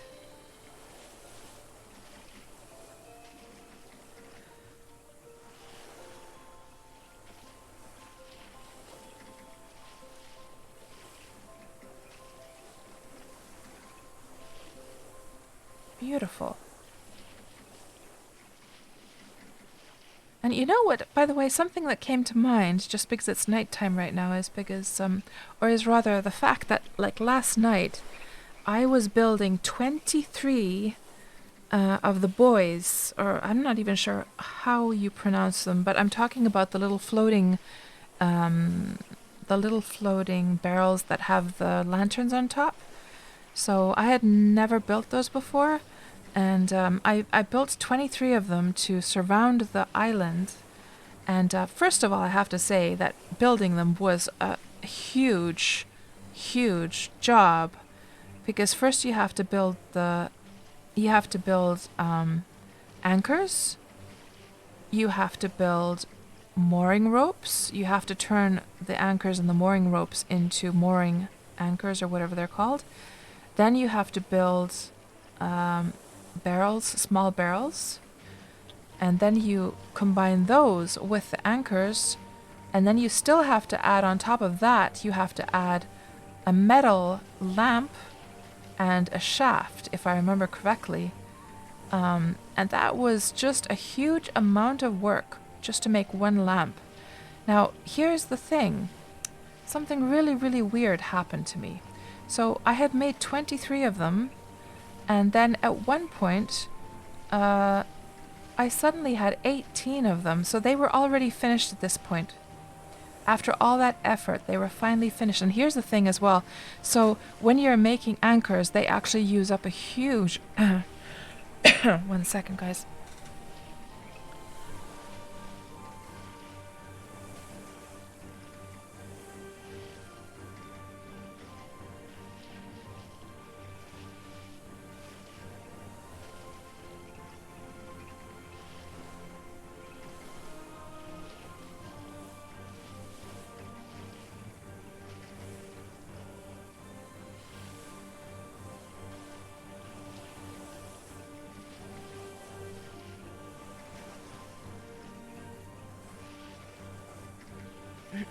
Sorry about that. You know how when you sometimes get this little speck of dust in your throat and then you get this huge, huge fit of coughing, so that's what happened. And I somehow also moved the volume levels of the stream of the voice, so I when I sort of in a panic went to mute it, I moved the thingamajigs a little bit of the volume, so I'm not sure if it's now, is my voice more quiet, the same, or is it louder than it used to be. I think I'm gonna have to check some of my VODs later on, because I think the volume sort of balance was just perfect before. It's quieter, okay, so let me just bring that. I wonder if it was max volume before. I'm just going to put it to max. Does it now sound like it used to sound before? Yeah, so it was a little quiet, right? Does it sound right now? Because right now I have it at full. Now it sounds good? Okay, now it's a little loud, says Viking. Okay, hello, Holly. Okay, let me just squish it down just a bit then. Holly, I was just talking about you because we passed by your shoreline spot. And it's perfect now, says Viking. Good. Yeah, Holly, we were just passing by your shoreline spot, and I was just saying that I haven't actually seen Holly online for some time in Wurm, and I was wondering how things are going for you. And also I saw a whole bunch of crates of stone on your shore. I wasn't sure if those were intended for me, or not. So I just left them there, but I did go to see if they were like stone bricks or not, and I saw that they were like stone shards, but you might be like collecting them for somebody else as well. Your for later deed. This looks like a massive place over here. Let's go and have a little. Let's go and check this place out. So what have you been up to, Holly? Have you been playing any new games lately? I know you sort of you said some time ago that you sort of like usually move on from one game to another. So have you moved on to some other game, or what has been going on with you? So you've been watching charity streams, and you can have the stone if I need them. I don't actually need them. I was just wondering whether you'd left them there for me, because then I could just let you know that I don't actually need stone. I actually have like, so you know how you can fit, what was it, 30 large crates into a crate rack? So I have, and okay, is it 30? I think it is, isn't it, guys? Let me just check, because I gotta look at this thing now. Let's see.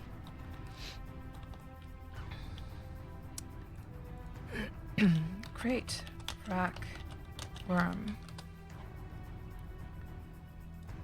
It fits 30 large crates. Okay, so each crate has 300 times 30. What would that be? 9,000? Yeah, 9,000 stone shards per crate rack, and I have at least 8 crate racks full of stone right now. So this times 8. So I have like 72,000 stone shards now. So I don't actually need any more. So if you know somebody, Holly, who would need stone, you just hand those crates over to that person instead. Because yeah, I have more than enough from the stone, from the surface mining.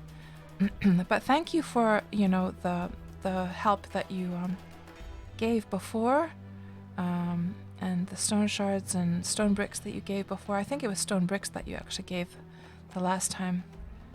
Yeah, let's go see what this place is all about. I'm not sure if this is the way to get up there though.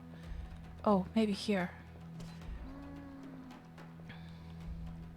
So you've played a new charity game every morning this month. It's a Christmas thing, Holly. Right. So have you been streaming those as well? And what a lovely idea, by the way. I think that's a fantastic idea that you have. So could you explain a little bit more for myself and for those who don't really know, what is a charity game? Is it a game that they give like part of the income to charity, or how does that work? Like the game developers. Ooh, there's something up there. Let's go see. And most of the VODs are up. Nice. And I think we should do some... it's been a while, guys, since I've done shoutouts. Then I have to... Let me just... I'm going to have to hide the screen just for a moment. Just for a moment here. Because I have to start up my text file here that might actually have something that I shouldn't show. There. That's better. And let's do some shoutouts, because it has been a while since I've done any. So of course in the chat we do have Holly here. So you, Holly, have been doing these charity streams, or charity game streams. And you're saying that it's a game from the Yogcast Games Bundle, and it was £400 worth of games for £25 all to charity, but it ended yesterday. Ah, I see. And you're going to keep playing them for another week, then you're going to get back to Wurm next week, Wednesday. Ah, good, good, good. So we haven't lost you forever then, Holly. I'm glad to hear that. I think you're a great addition to the Wurm community. And then, of course, we also have Viking here, who has been streaming some Cyberpunk last night at least, and probably will be streaming more of that. Let me see which, and of course Zehtran just came in here a while ago, and Zehtran has a huge road project going on Harmony, and that looked really, really fantastic, and I just loved the things you were explaining about your road project, Zehtran. You know, meeting people as you go along, seeing the landscapes, just how therapeutic it is to build one of those. And then, of course, we also have Taxi and Drogos here in the chat.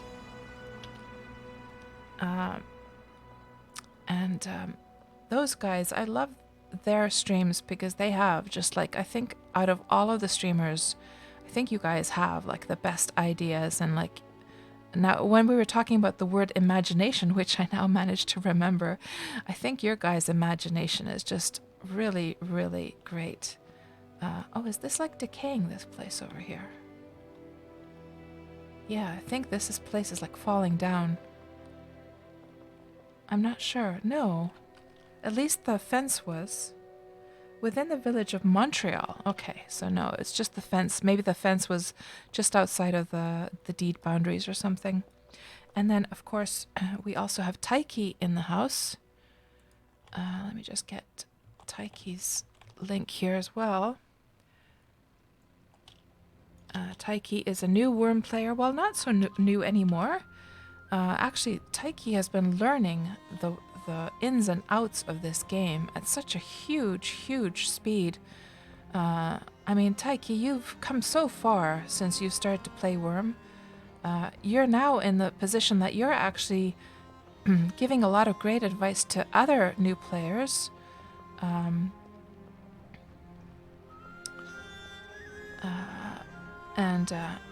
Yeah, it seems like Taiki is probably going to be one of those players who has lost their heart completely to Wurm. I hope so, at least, Taiki. That you're going to be one of those players who's going to be around for a very long time. Taiki is your bodyguard, Zehtran.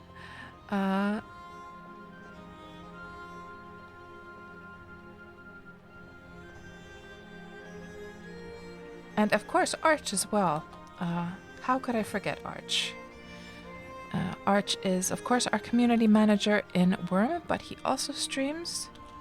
What have you been, Arch, what have you been streaming lately, by the way? I haven't really been following the streams so much. What have you been streaming lately? I know you play a lot of RimWorld. I'm not going to bother with that. With that wolf.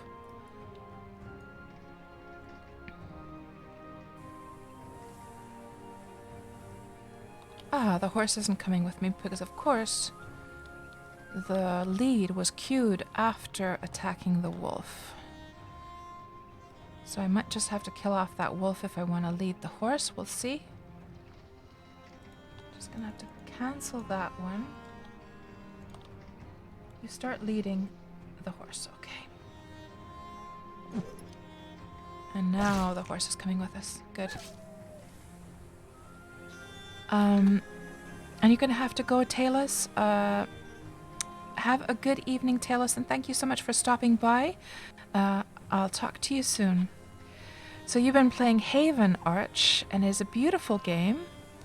Hello, Twitch TV. I was just thinking about you because actually when I just said to when I was saying to Taiki that she is able to now be in a position where she's giving very good advice. You know, she's not a newbie anymore. She's starting to be like, you know, an accomplished player that knows the ins and outs of this game. And I was thinking about you because I know she has been sort of helping you a little bit as well, right, to get started.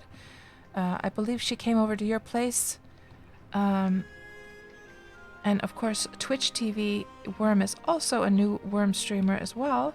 Let's just give you a shout out as also. And I know you have been completely in love with this game, Twitch TV. It's definitely, Wurm is one of those games where you, you know, most players don't get it, but for those of us who really get the core and the heart of this game, we just lose our hearts completely to it, don't we? Because I mean, you have really, really fell in love with the game, and I'm so glad to see that. I've been playing for 7 years, and I can't even imagine life without Wurm. Like, it must sound a little bit pathetic, but to feel that way about an MMO, but really it's, oh man, I can't find my way out of here, guys. Is it through here? Oh no, I'm trapped. How the heck did I get in here now? Surely, no, it's not through there. Surely there must be an opening here somewhere. I didn't come through a tunnel, did I? Okay, let's go properly look at this place here. And get that silly fighting animation off. I don't understand, guys. This all looks closed in.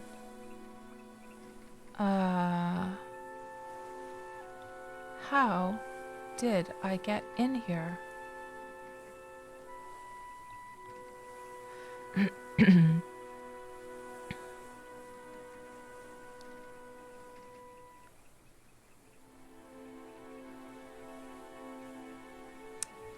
Huh. Mysterious.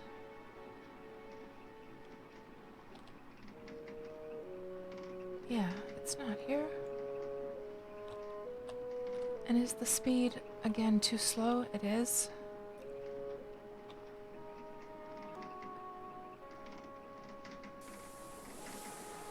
Does anyone remember how we came in here? There's not like a mine tunnel either, unless that was it. Is it possible that we came through that stone over there? Let's go check this spot out as well, just to be on the safe side. It could be that we came in through here then. So let me just have a look at what Haven looks like. I think people have asked me about Haven many times, like, have I played it?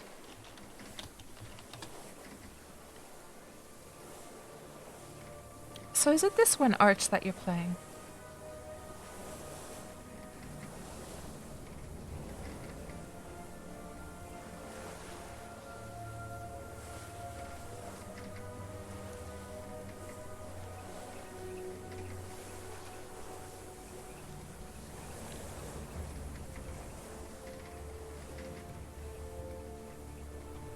That's the one, right? Yeah, oh, there's the entrance. I'm actually, I know what, I'm probably confusing it. Oh yes, it was the big entrance at the other end, I think. I'm probably confusing Haven with Hearth and Haven, or whatever it was. There's this more like a crafty type game. So it's a gliding RPG with a lot of visual novel elements, right? And Horse, are you with me? Yes. Okay.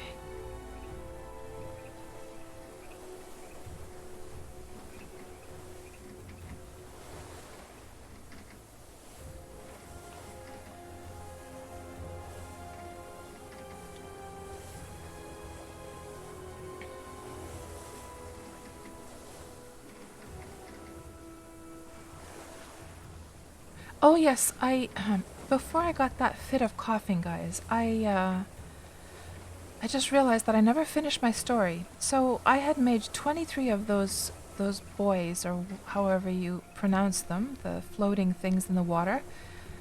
And they were a huge, huge amount of work to make. And then, as I was improving them, they were all complete already. They were all in my inventory. And I was improving them with wood and carving knife and so forth, because they're wooden items. And I noticed at some point that what used to be 23 had suddenly turned to 18. And so I start looking around. I can't see them anywhere. I check my cart, I check my backpack, I check whether they're inside one of my inner, containers inside of my inventory. I start dropping items onto the ground to make the little piles of items, just in case they've sort of fallen under something or they're under the surface of the ground or something like that, just being hidden by the geometry of the ground. I could not find them, the missing ones, 5 of the missing ones anywhere, and I have no idea where they went. And it really sucks because actually even just making one of those boys, like I was saying that making the anchors for the boys, even that is a huge amount of work because they use up a huge amount of metal actually. So you have to mine tons and tons and tons to just get one like anchor done for one of the boys. And I literally do not have an idea of where they vanished to. I was simply improving them. So I don't know if that's, so Jinjeko says pronounced boo-wee. Boo-wee, really? Okay, I'm gonna have to check this on dictionary.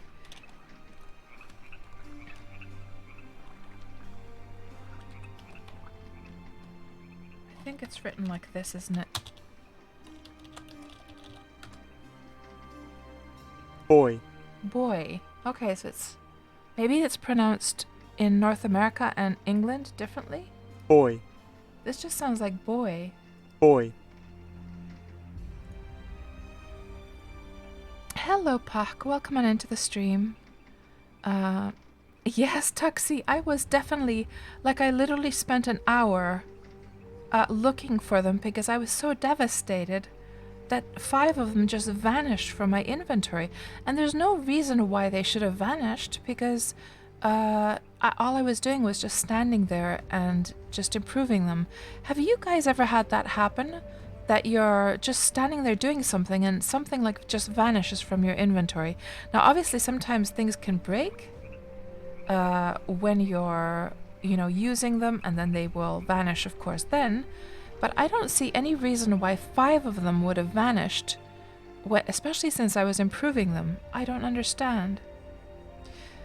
Is there a chance to break on improvement? I suppose if you I suppose so, Buzz, but they were already over 10 quality, all of them. So that can't be the case.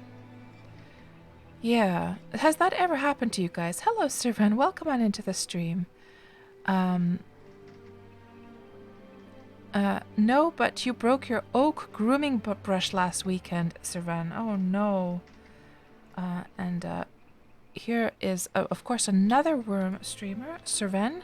I'm sure you all know, but Sirven has a lovely, calming voice and a lovely stream as well. So there is her link.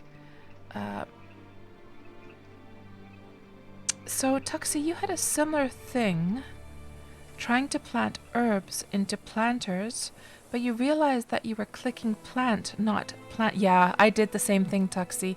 When I first got into the whole herb growing business, I also used just the plant, and I was like, and then I noticed they were on the ground. Yeah. Yep, that happened exactly to me as well. Yep. And Riverdog, yeah, I was moving all the furniture around. I was checking under all the furniture, but they weren't there anywhere. And I don't understand because they did pop onto the ground upon completing the boys. But at this point, they were already just being improved within my inventory. So there wasn't any reason for them to pop onto the ground, but I was checking. I was moving my furniture around. Yeah, I bet so, Tuxie, yeah. Yes, indeed. I bet that's quite common. And is this place decaying now? I see inner walls are decaying. So let's see the state of this place. Yeah, they're definitely decaying. So is this not deeded anymore? Oh, thank you so much for the host, Twitch TV. That's very kind. And I'm glad that you're enjoying the stream. So, the perimeter of Scurvyton, okay? So this is on a perimeter. No wonder it is decaying. So not sure what the story is here.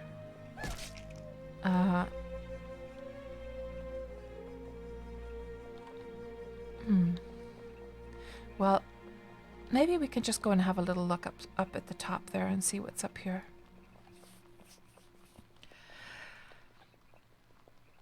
And Poch, today you dropped some salt on the ground and you couldn't find it. You're thinking you're also victim to the strange terrain geometry that I mentioned. Yeah. So, yeah, the best thing to do then is to drop like some random items onto the ground so it will create the little pile of items box thing. And then you can see, so I made a pile of items on each of the tiles that were close by just to be on the safe side, but the boys were not there. And the strange thing is that the boys are quite large items. They're quite tall, so they would not have become hidden by things like BSBs very easily, which were the nearest pieces of furniture. Actually, I'm going to lead the horse already here as a lesson learned from last time. There. Yeah, it was very weird. I wonder, like, it honestly felt like some kind of random bug with them just vanishing from my inventory. I don't understand it at all. So Serven asks, where are you right now? It looks beautiful with the big mountain and shadow deeds next to it. So we are, Serven. We are, I believe we are probably in this area now.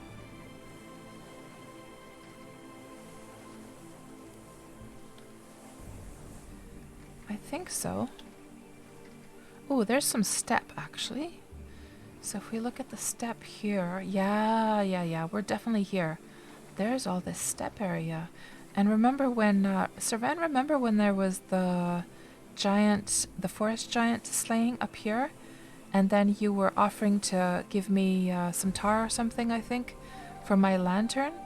I had actually come down here. I think you had gone forward to this step area back then. You were trying to meet up with me, but I had come down here, you see. Oh, interesting. So they've got these like green. And this place we actually looked at during the end of that stream when we were doing the slaying. I remember I was admiring the bridge system there. So somebody has a little place here with some green lanterns. Yes, exactly. The place is called Scurvyton, and the wolf was diseased. I didn't even notice the wolf was diseased. That's pretty funny. Because, of course, for those who don't know, scurvy is this kind of medieval disease of some kind. Or was scurvy the one when the sailors in olden times went onto the ships for months on end, and if they didn't have any citrus fruits, they died of scurvy or something like that? I remember something like that. Yeah, that was the one. That's right. Lack of vitamin C. That's right. Yeah, I've never been here either, Servan. So other than that little spot that I think I had come over here, and then in the end of that stream, I sort of explored that one deed over there. But this person has done some nice work with painting those lamps.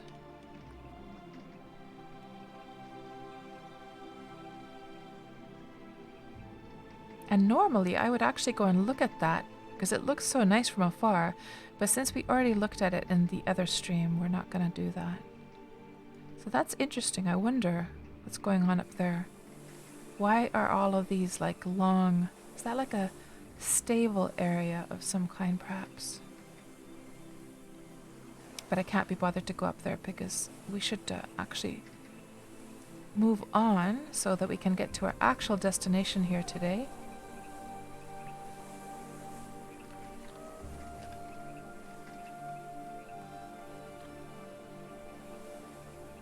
what comes to mind from Safarina's fighting stance?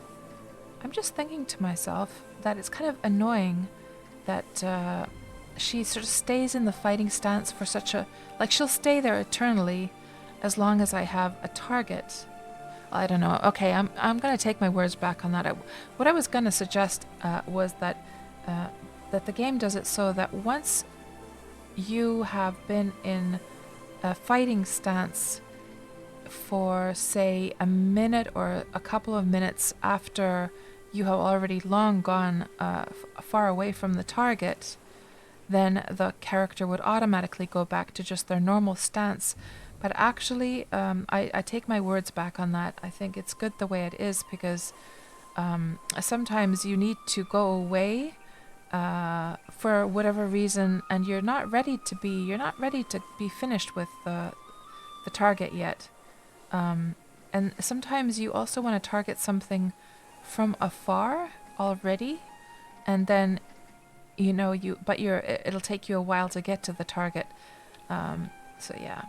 And I guess in the case of also if you're using archery or throwing things, you wouldn't want... Yeah, so just ignore that comment.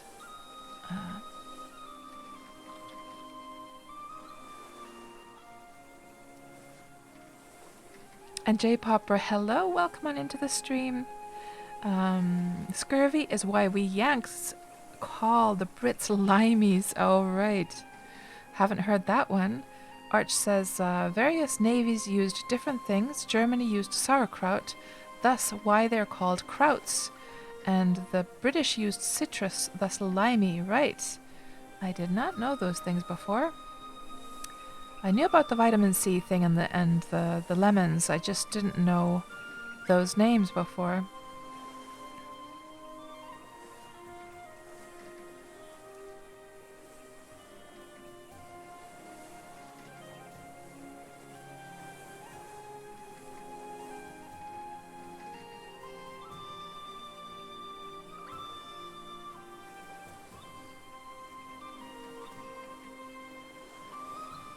Did you guys actually know, by the way, that, of course, we all know that you can you can manufacture water from just thin air, because, of course, the air always has a certain amount of moisture in it. But did you guys know that with modern technology, you can actually manufacture food from the air? Making food from thin air. I forget if it was a protein that is condensed from the air.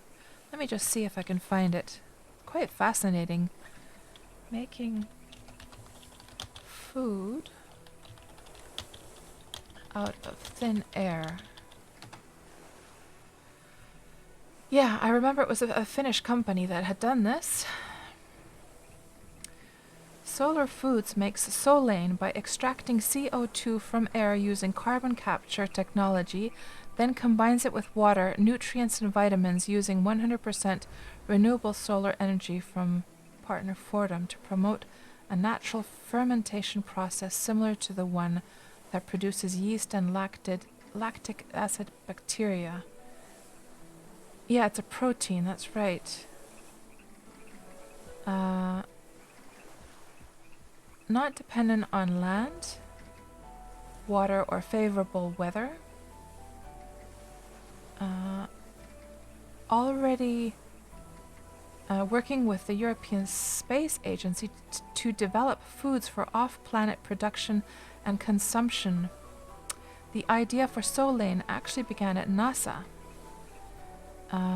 They also see potential in bringing protein production to areas whose climate or ground conditions make conventional agriculture impossible. So what do you say to that, guys? Thin air food. Did you guys hear about that? I think that was in the news a couple of years ago. Quite fascinating. We live in such interesting times.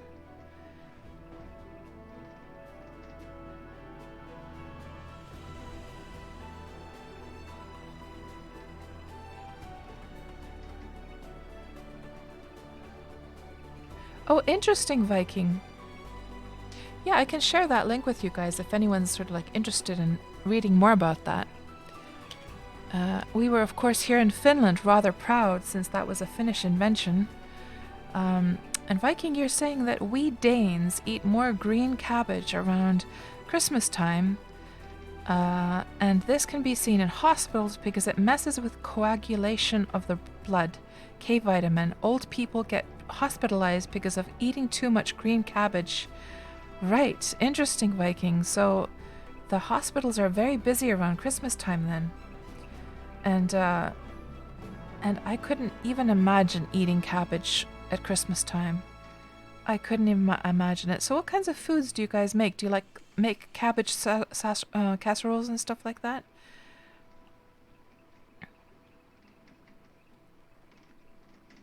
And I never knew that cabbage messes with coagulation of the blood. Interesting. Holly, you always knew that cabbage was one of the worst foods. Yeah, I have to say, guys, I'm not really a fan. The only form in which I enjoy cabbage is your proper traditional American coleslaw. I love coleslaw, but cabbage rolls, yuck. Cabbage casserole, yuck.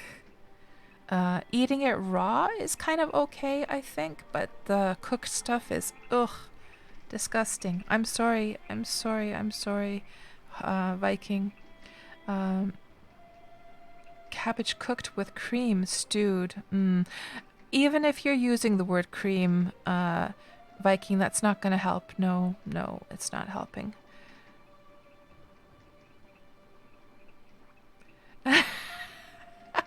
Holly, cabbage smells like a big poo. I think they used to feed it to pigs near where you grew up. Just Holly, just like telling it like it is. And Joe says cabbage salad with ribs isn't bad.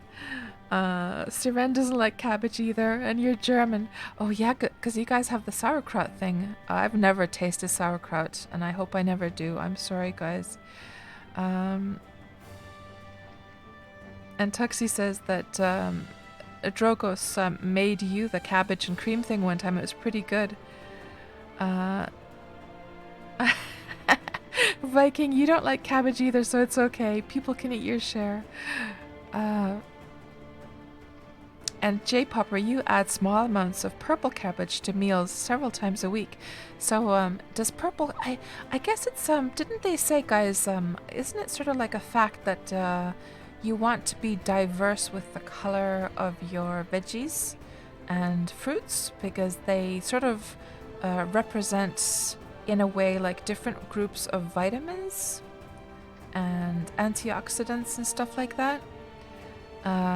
So is that why, J-Popper, you pop some like purple cabbage into your meals to get diversify your various like nutrients? Is that the reason, or why do you do that? Because of course there's not very many veggies that are purple, are there? So I would imagine that probably purple cabbage gives some like benefit that you won't easily find in other vegetables. Oh really, Seren? So sauerkraut, Germans, you don't think Germans eat sauerkraut often these days? Not really a thing here. Oh, why did I think that sauerkraut was a German thing? I just thought it was, but I must be confused. So let's see here. So we're just passing, I'm assuming that we're somewhere. Metza's place is up here somewhere. Maybe that's Metza's place.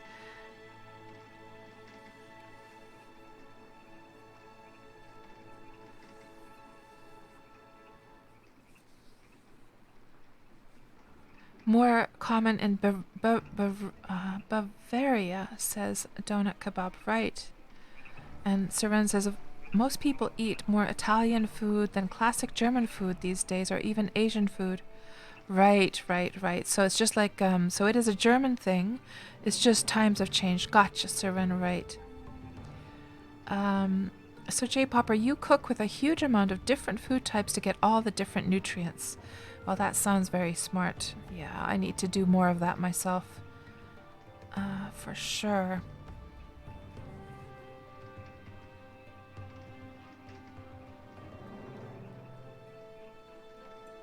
And Tuxi says there are many colors of veggies. They just have a very limited selection of produce in the industrial food system. Not to mention that, of course, from what I've understood, the in the industrial food system, things get stored for such long times that by the time they reach the stores, they will have lost a lot of their nutrients along the way. So it's a bit unfortunate, of course. I mean, it would be the best if you could live on your own land and grow stuff yourself.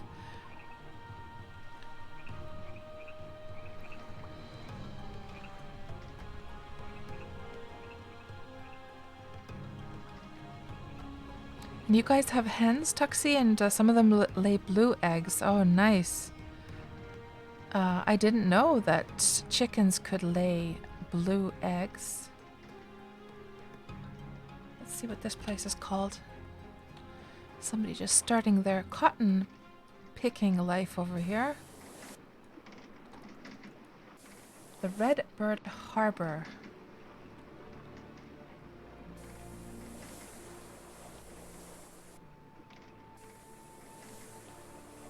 Striped beets. I don't think I have. So striped beets. Let's just Google that quickly. Striped beets. Oh, interesting. Those are very cool. I've never seen those, Tuxie. What the heck? Crazy. Those are so crazy looking. I have never seen those. Huh. I wonder what causes those stripes like that.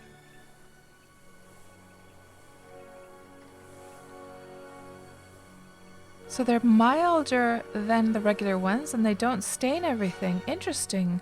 Huh. You learn something every day. And they're much better. Really? Huh.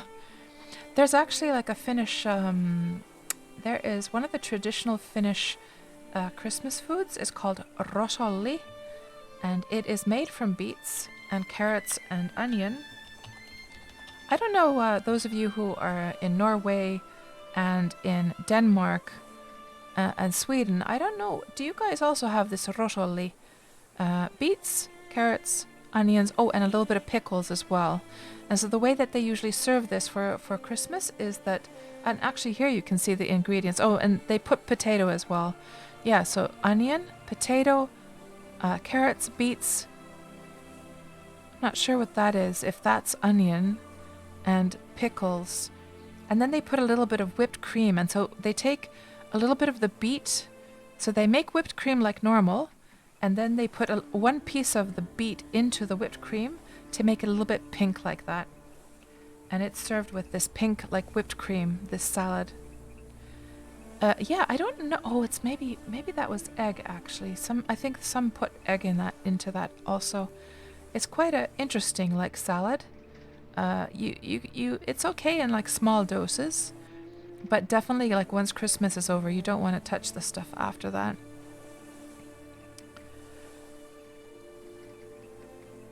And Seren says that Araucana hens lay blue eggs, right? And Dujan, so you've never seen that before. Okay, so maybe it is a Finnish thing. True, Joe. I think some people do put like some canned preserved fish in there as well. I couldn't imagine it myself. Let's see what Wikipedia actually says. Rosoli. Wikipedia. A Finnish cuisine. Rosoli is a salad eaten mostly as a cold side dish, in particular as part of the traditional Finnish Christmas meal. Yeah. Yeah, I will probably be buying some of that for our Christmas groceries are actually arriving tomorrow. And I still need to do some edits to the list tonight, last minute things. So I probably will be ordering a little bit of rosoli. I can't be bothered to make it. When I was younger, I tried to make rosoli myself, and sure, you can make it easily enough. It's just a huge amount of work to make it. So I'd rather just buy the ready-made stuff from the shop. But yeah, I don't know. I wonder what those striped beets are called. And I was just wondering to myself, the reason I thought of rosoli was because Taxi mentioned these striped beets, and I was just wondering if the striped beets are so much better, how much better the rosoli would be from the striped beets then, if they are good. I'm going to have to look out for those at the shop, Taxi.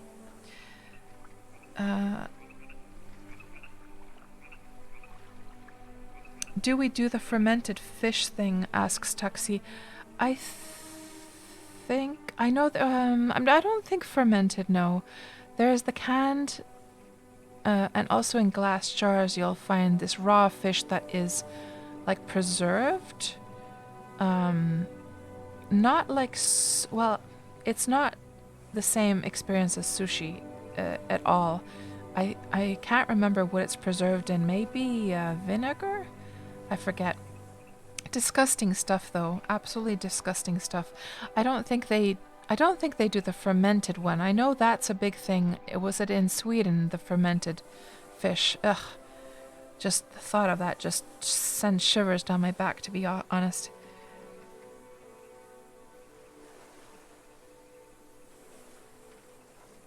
Probably a Viking thing, maybe.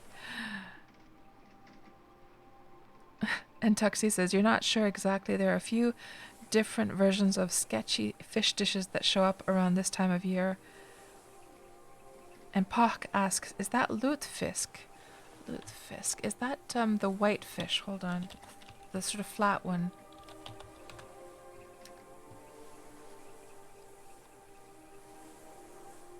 Yeah, the white fish.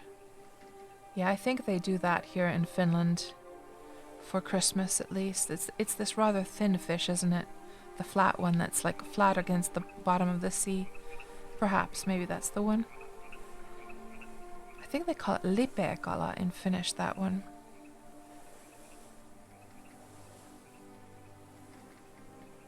So here's a question for you guys. Is Christmas dinner something that you're looking forward to, or is it something that you are dreading? Are you dreading the upcoming Christmas dinner, or is it something that you're like, oh, I can hardly wait?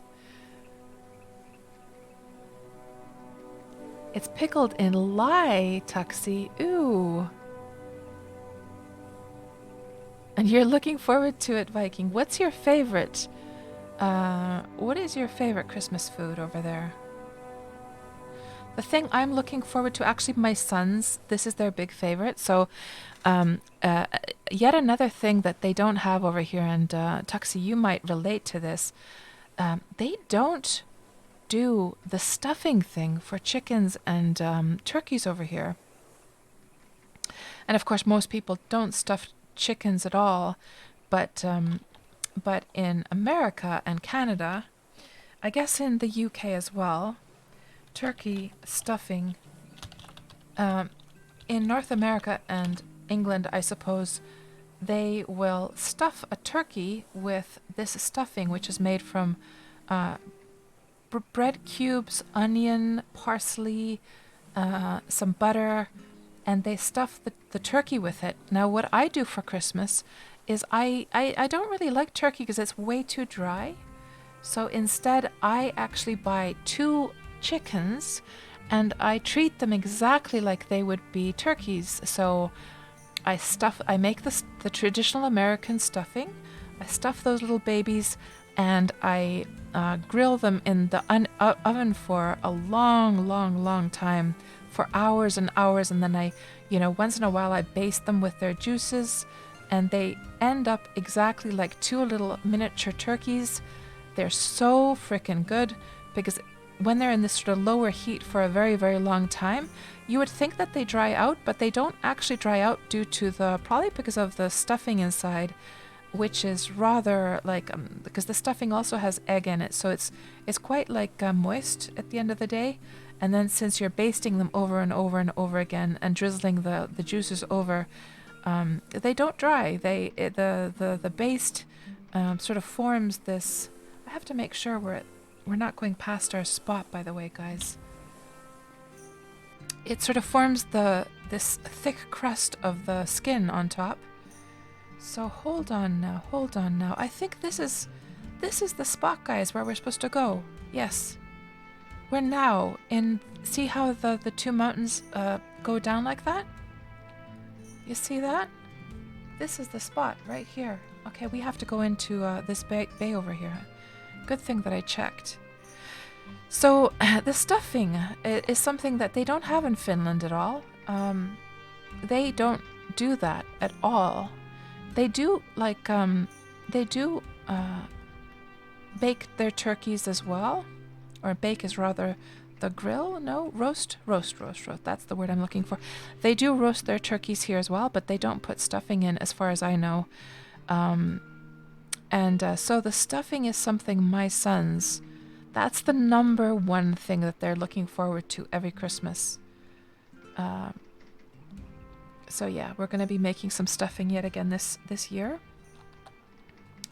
Hello, Soda Bubblies. Welcome on into the stream. And Pock, savory dressing is what you guys have in your turkeys. And whereabouts from the world are you, Pock? And so Viking, what you're looking forward to is cooked potatoes, brown sauce, pig roast, and potato chips. That does sound good, I have to say. And Joe, this year it's the first time you're with your family, so you will cook. So Joe, how do you mean your first time with your family? And Seren loves Christmas dinner. You're looking forward to that. And J-Popper, you can't visit your family in Florida, so no usual Christmas meals this year. Oh, is it because of COVID that you're not gonna be able to go over? And Holly Dragon, you spend your Xmas birthdays alone, so Xmas dinner is always excellent, all yours. Nobody to fight with about drumsticks or all the good bits. And Tuxie, you didn't know about the lye thing until you were buying lye for soap, and then you saw fish on the label. What the heck? Yeah. Okay, that's more of the ship over here. There we go. And you know what I look forward to for Christmas? So being a Canadian living in Finland, I like to prepare like a traditional American/Canadian, well, a North American type Christmas. So I have the little miniature chicken turkeys. Then I also make a sweet potato casserole with marshmallows on top. And I know we probably talk about this same topic every single Christmas, guys, but bear with me because, of course, we have a lot of new people here in the stream who've never been part of these discussions, and Christmas is just around the corner, so might as well. So for those who don't know, in America we do a crazy thing, or North America we do a crazy thing, a sweet potato casserole, and then you've got, here's the craziest thing, and again, when my sons tell their friends about this, they're like, what the hell is wrong with you people? So Americans will put, so the sweet potato casserole, it's made of mashed sweet potatoes or yams or whatever you want to call them. There's a little bit of brown sugar. There is a little bit of flour to give it a little bit of a thicker consistency, some eggs, a little bit of salt, nutmeg. So that's what that is made of. And then you sprinkle marshmallows on top. That's the crazy part, right? Marshmallows. And then you stick it in the oven. So first you bake the casserole because these burn really quickly. So you bake the casserole for quite a long time. Then when it's like almost done, you then put the marshmallows on top, stick it back into the oven. And this is another thing that my sons really look forward to, because Finnish people have no idea about that. They have never even heard of anything like that. Finnish people don't make casseroles from yams. They will traditionally use yams for, oh, I don't know actually what they use them for. Yams are the same as sweet potatoes, aren't they? I think they're the same thing. I think they will mainly use them for like, fry them like as fries or something like that. I'm not sure how Finns use them. And another big tunnel here. Actually, guys, this seems to be a tunnel so that we can get through to the other side of the mountain, which is perfect, isn't it? I think this is going to take us through, isn't it?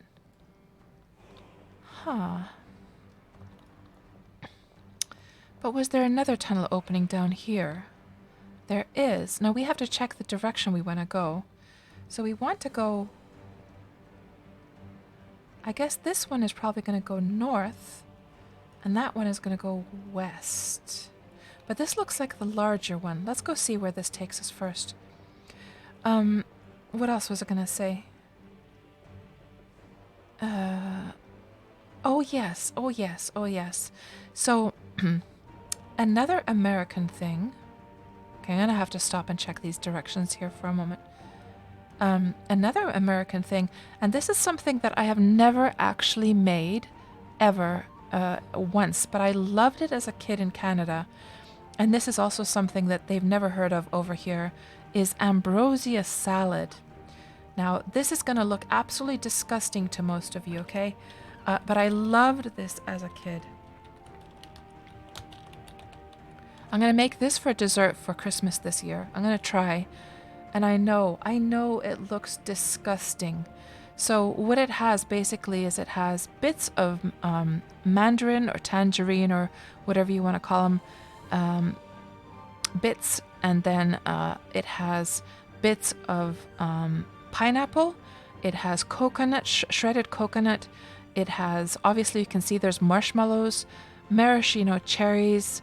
I think they make whipped cream and then they combine it with some sour cream or something like that in the recipe, and a little bit of sugar. And I know it looks horrifying. It does. It looks absolutely disgusting. It looks like somebody vomited into a bowl. It does. I know. But this stuff, at least I have this, like the last time I ate this, guys, was when I was a little kid in the 70s or 80s. Well, in the 70s is when I've last had this. And I have this sort of nostalgic memory of this dessert. My father, he used to, there you can see the shredded coconut. My father used to buy this from the supermarket, already made. He would buy a little tub of it. And oh my God, it was so good. Like, this is my memory that it was so good. So I'm going to make it this year for Christmas. And I have literally no idea what is going to happen. Is my memory going to be better of it than the reality? Or am I going to just go to all that trouble and then discover that it's absolutely disgusting, that it's as disgusting as it looks there? But I've got all the materials, so I'm all ready to go. And I'll give it a try this year. And let's see what my sons say to that. Now, the direction. Let's see. South. No, we don't want to go south. We'd rather go west or north. Okay, let's see where this one goes now. Or is this just a dead end? I think this is a dead end. This seems to be like under construction. Yeah, okay, that didn't work out. Let's see. I wish there was some signs. Oh, hold on. Oh. Huh. This is actually the other side. We can just climb down, actually. Ah, it comes up here. Okay, well, I think I can just making sure. Ooh, there's a troll down there. Okay. Disembark. And let's just grab the horse. And I'll catch up with what you guys are saying down here. Ooh, there's a croc. Ooh. Oh, ouch, ouch, ouch. Let's get down here quickly. I don't want to get stuck up here with some crocs around. So there is a desert.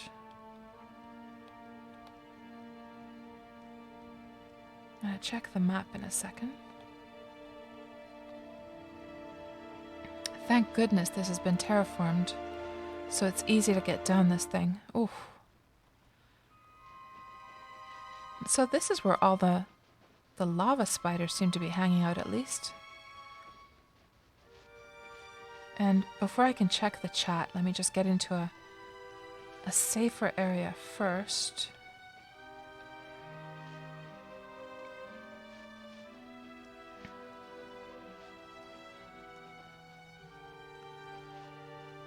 Okay, I think this is going to be okay.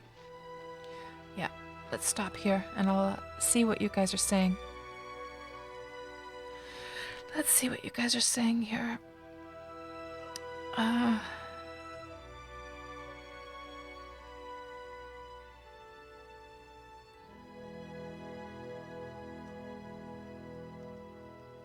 And Holly, you've bought some special stuffing mix from the UK just to eat alongside some roast chicken. Oh, nice. So it sounds like you love the stuffing also. And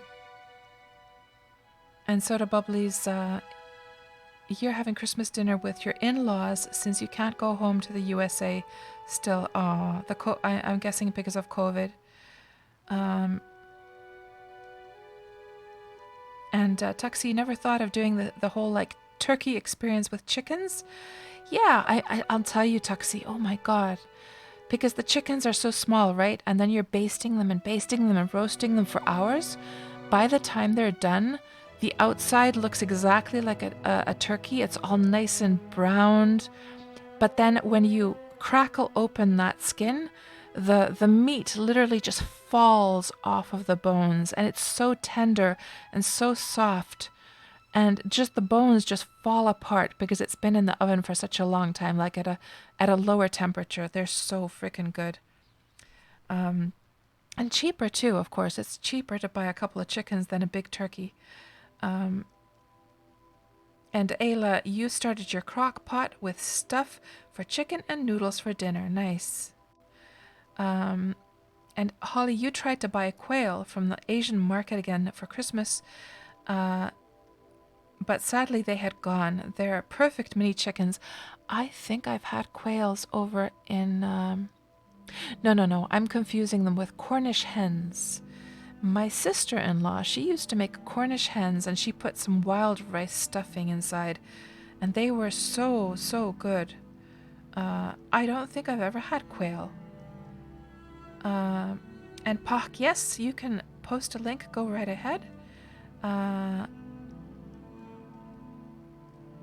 Buzzkill, no moose land is bleh, but what made me leave for Finland? So Buzzkill, my mom is Finnish, and when I was little, we moved between Canada and Finland many times, and then I decided to stay in Finland when I became an adult. I just prefer it over here.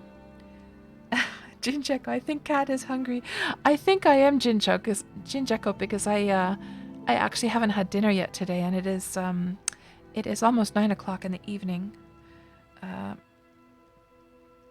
And Viking is like, what? Marshmallows on top? Yes, Viking, marshmallows. And Holly asks, do you do Finnish tree lights though? You're always sad how white is the only fashionable and tasteful color over here. Your mum used to do amazing things with color choices for lights and tinsel. Really, Holly, I haven't really looked at I haven't been looking at winter decorations or like Christmas decorations for many, many years now. We have a box of decorations and they have like various different colors, at least. So if you're talking about the Christmas tree like lights, the ones that I have at least are like multicolored, but they're very old. They were bought back in the 90s. And soda bubblies. Oh my god, yes. Sweet potatoes and marshmallows. Yeah, my sons love that stuff. Um, and Poch has never heard of marshmallow on sweet potato casserole. Yeah, it's so good. I know it feels crazy, Viking, but it's so good. It really is. And Tuxie has never seen this before. So Tuxie, hold on now. Hold on now. So you live in Norway, but you're originally from the US, and you've never heard of the... I think I remember right, Tuxie? But you've never seen the marshmallows on sweet potato casserole, really? Maybe it's a Canadian thing then. I thought that was like an American thing. Um, let's see what else we have. Hello there, Lucid Macabre. Welcome on into the stream. Your grandmother would have made candied yams. That does sound good. Let me just see what else you guys are saying. Right, so sweet potatoes are different from yams, but so similar nobody can tell anyway. I see. Gotcha.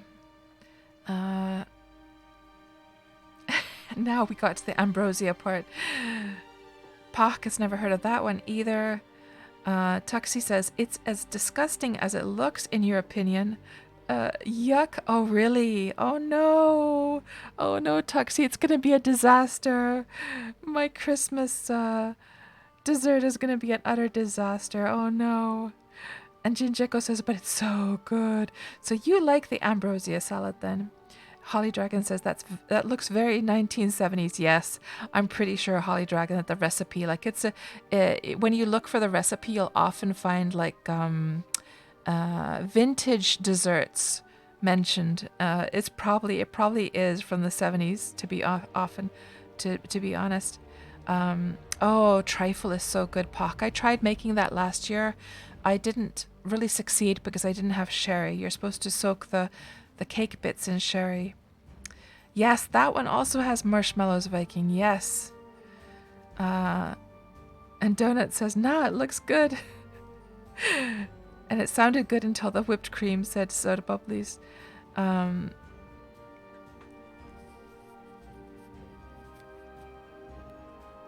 let me just see here.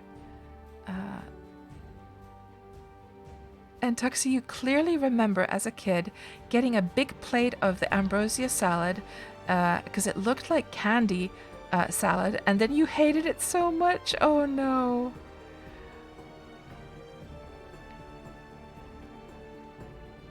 And Pak, your family also does the turkey chickens. Nice.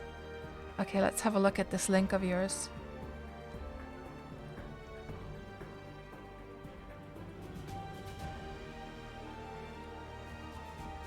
So, Newfoundland dressing, a traditional savory stuffing for poultry and game birds made with breadcrumbs, onions, and summer savory, a delicious fragrant herb.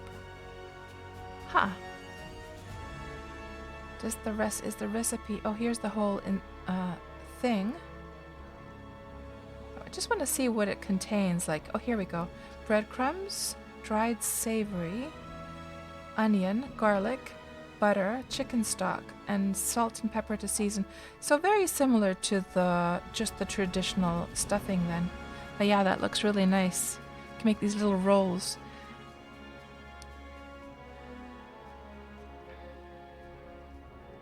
Yeah, Holly, I've never seen Cornish hens in Finland. No. It was my sister-in-law in Canada who used to make those. I've never tried rabbit either, by the way, that you were mentioning. Hello, Destra. Good to see you. How are you doing? The way your character's idling can be described as awkward. Oh, yeah. Sometimes she gets stuck in these weird positions, and it looked really funny in one of the streams. I was looking at one of the VODs just recently, and she was just sitting there with her mouth open like, let me see if I can mimic this. Hold on. If I just open my mouth, if I look straight ahead. So she was just sitting like that for a long time. Let me see. Okay, I think I finally caught up with the chat almost. Mold and cakes, never heard of those, do Jensen. Holly, you made a non-sherry trifle last year as on your Xmas stream. It was still good. Oh, nice. Yeah, I don't know what savory is either, Holly. I don't know. And Viking, maybe you should do a cooking stream. Yeah, maybe I should. A savory is a herb grown in Newfoundland. Interesting. Is it similar to any other herb, Pak? Like, is it similar to perhaps because I know in traditional stuffing you put a crap load of parsley. Is it similar to parsley by any chance? So let's just see where the heck we are now.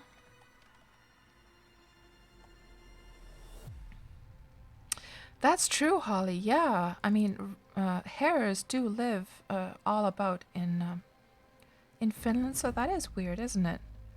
That you wouldn't be able to find hare's meat. So this sandy bit here, guys, is this one here. So what we need to find is the little tippy toe of that one, and then we'll head directly west pretty much. Let's just see if we can, or should I just go along this road here? I guess if we go to the very most northern part of the sand where it ends, so somewhere over here. So in the UK, Holly, you guys for the stuffing you use sage and thyme and rosemary. Right, I have never tried those. The only herb that I put into my stuffing is just a ton of, like obviously it's got lots and lots and lots and lots and lots of onions. And then as far as herbs go, I just put a ton of parsley. Yeah, so here is the little bit. And now we're going to go directly west. So let's just wait for this to calm down a bit. So Bach says it's hard to describe what savory is like. It's not a sweet herb. It's got more of an oregano pepper kick. Interesting. So used similar to sage, says Tuxie on the Wikipedia. Okay. Oh yes, pepper, of course. Pepper is something I do put into my stuffing as well, for sure. Yeah. Okay, now that's going north, but we need to go west, or just a little bit to the north. So in this direction, right here. And now we have to find, there's just no way I'm going to know when we've gotten there.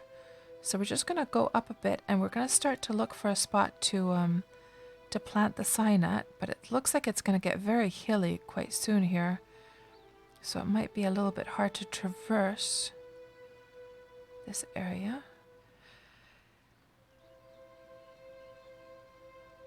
And Joe says lovage is the magic stuff. So lovage, is that like an actual herb in real life? Or is it just a worm thing?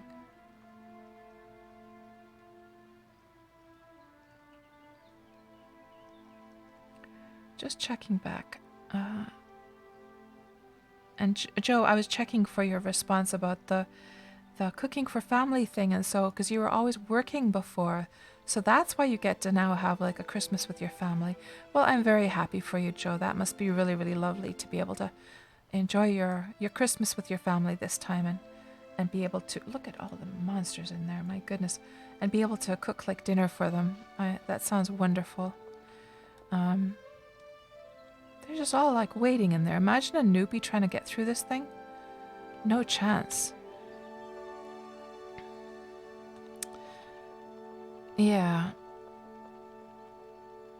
Yeah, it's going to be a tough Christmas, of course, for many people now due to COVID. And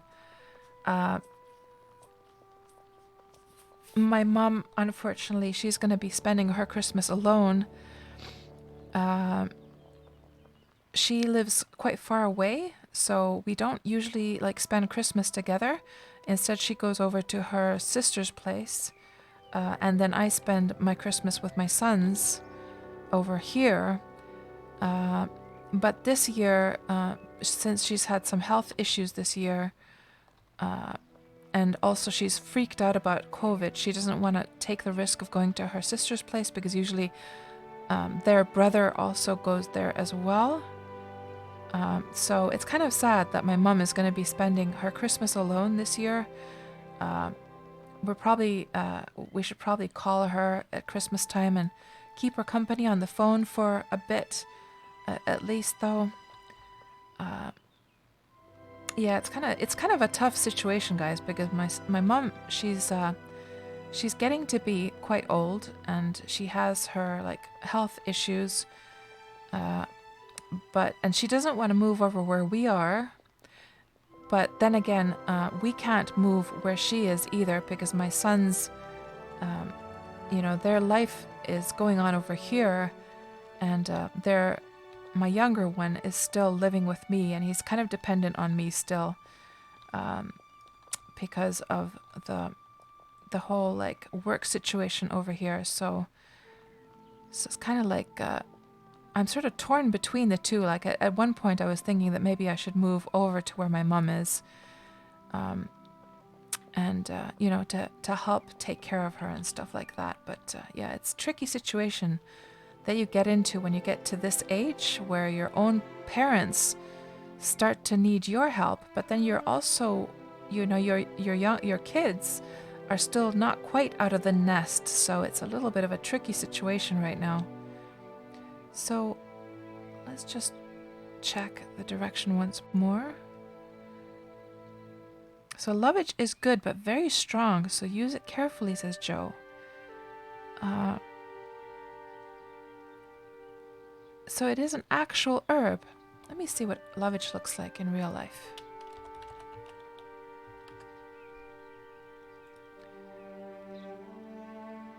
That actually looks a little bit like coriander.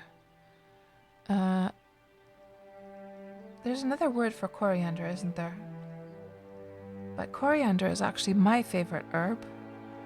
Sprinkle it on some Indian food. Put it into the Mexican food. It's so fresh. And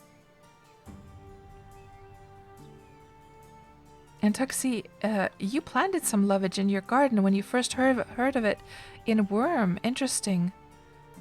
So have you tasted it yet? Has it grown up? Oh, because now we're in the winter, of course. So Buzzkill asks, what is this build project with the brothers that I bring up sometimes? I can show you a screenshot of that, Buzz. So let's just see here. Let's see. Wurm and Kingdom Project. So we are working on this city. So far we're still terraforming the ground. So this city actually exists over on the test server, and we've sort of we've went to go and see it on the stream once in a while. So this is the one from the trailer, and it's been built with like a GM tool, but it's completely possible to build as a normal player as well, and it's just going to take a long time. So this is what we're building, and right now it looks super ugly because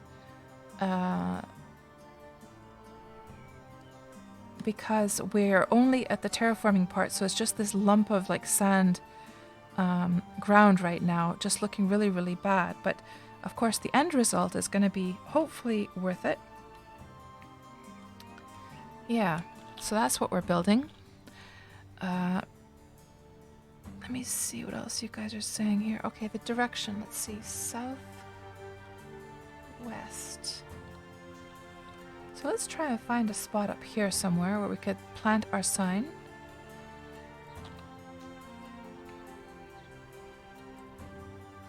Cilantro, that's the word I was looking for. Thank you, Tuxie, yes. Yeah, I don't know, like, some people call it coriander, others call it cilantro. I'm not sure. Are they the identical herb, or are they just related? Very, very similar. Yeah.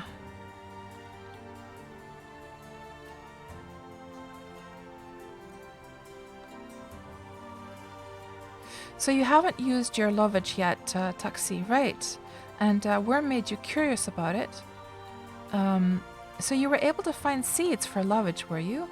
I wonder what it is in Finnish. Yeah, I wasn't even aware that it was an actual existing herb. Interesting.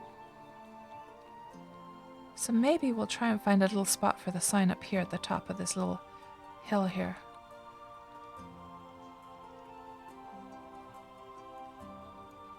So Pach is looking into the religions of Wurm. You're considering going for Foe for healing, buffing capability.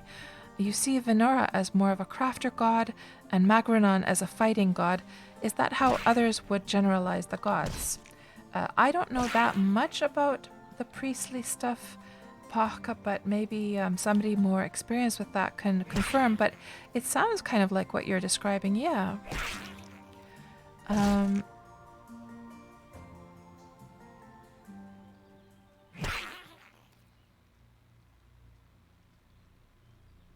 And Tuxie is saying, a foe is really great if you like the nature set of skills. You use your foe priest all the time with animals, crops, growing trees, and hedges, and of course healing. And you also love that your priest can travel without being attacked by aggressive animals. Was there an inn there, Viking? I didn't notice. Yeah, I was focusing too much on the chat. Oh, is there an inn at the kingdom? Well, we can think about what we're going to build there. Certainly, there are buildings that can be turned into inns. Yeah. Buzzkill, probably that was what you saw me working on. Yeah, I am pretty sure.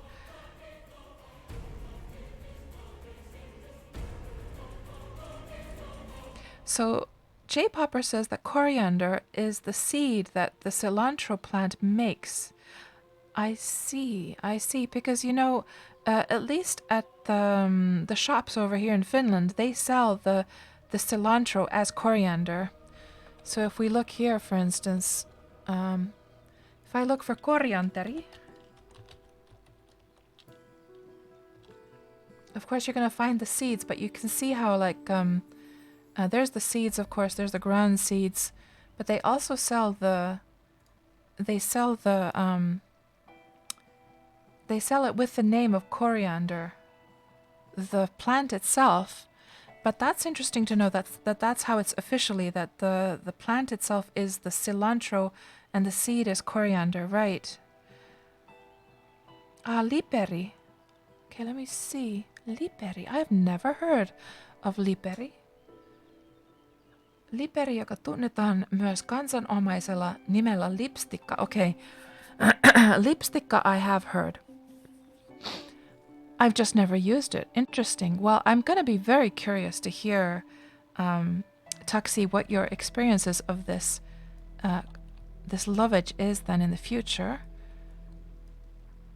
So I'm wondering if this might be a nice little spot to plant the sign, maybe right here. Yes, I think this is going to be the spot, guys. And this is not on deeded land, is it? Nope, not even on perimeter. So,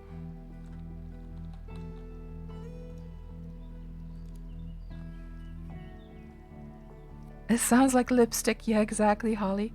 It's always reminded me of lipstick as well, that name. Here we go. Let's just push it up a bit.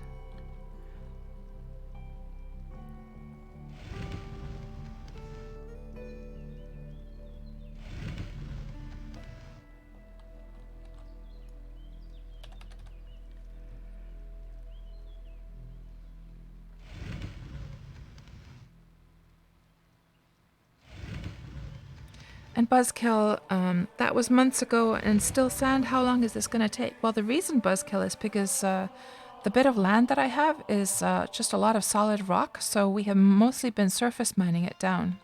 It's going to take us years. It's a years-long project for sure. But we've been making a lot of good progress lately, actually.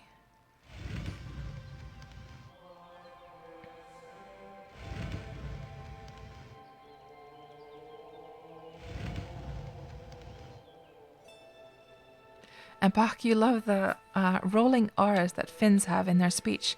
You follow a streamer from Oulu, and you love his heavy rolling R's.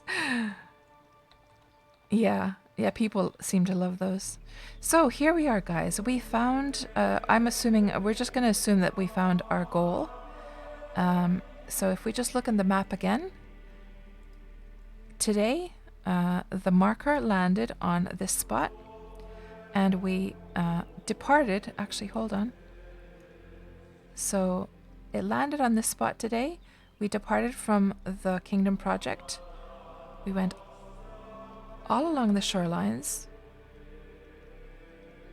and we checked all the cool deeds. We stopped at several cool deeds here on the way, investigate these different spots. We came over here, we went through the tunnel, and we found this little spot to plant our our sign on. So KatsPurr / Safarina was here December 15th, 2020. And it is the 15th today, isn't it? Yes, it is. Good. So let's just have a little snoop around, and then we'll start wrapping up the stream. Let's see if there's anything of interest around here. Actually, you know, with all these willow trees, I think I should see if some of them might have some sprouts for me.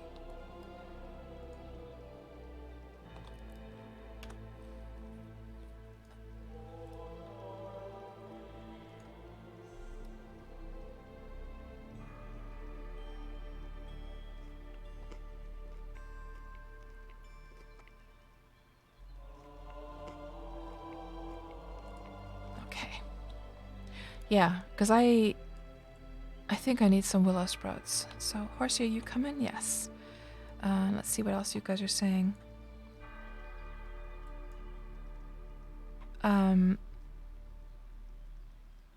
Pach says, I know you can only have one deed / village settlement, but can you actually own land in different locations? Yes, you can, Pach. You can own one deed per server with the one character. So, for instance, this character has a deed over on the server of Cadence. So that's pretty cool, huh? Viking, I hear monks are there. There's a monastery near here. Maybe they have some things to take, says the Viking. I'm afraid not. I'm afraid that was just the soundtrack playing there in the background.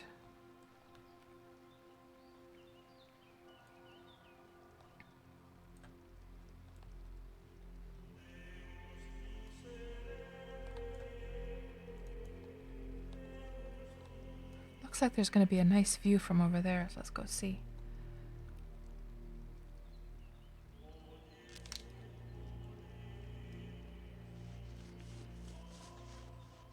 But you have to bill for 2 deeds, asks Joe. Yes, you do have to pay for both of them. That's right.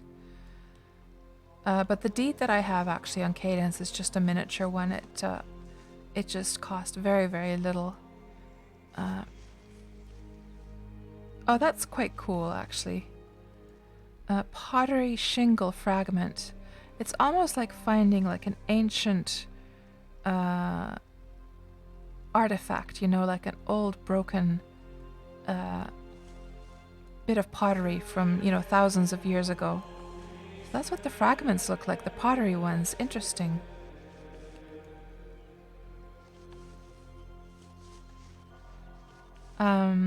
And Buzzkill asks, can you own land as a free account? You can. You can, actually. So it used to be that you couldn't. Back when I first started, yes, you can, Viking. Back when I first started Wurm many, many years ago, you had to be premium to be able to own land. Then they changed it. I think it was around the time, it was just after Xanadu came out, I believe, that they changed it so that free accounts can actually claim and own land. Yes. No worries, Viking.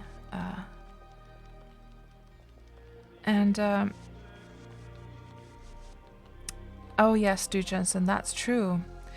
That there is a restriction, so then you cannot invite others to your deed. So you can't have like a... Look at all these willows, my goodness. You can't have like an entire town full of citizens there. So I guess that includes, of course, your... Naturally, that would be kind of like... That would kind of suck, because then that would also include your own alts. Because, of course, the game has no way to know which are your, you know, your own alts. So that would kind of suck, I guess.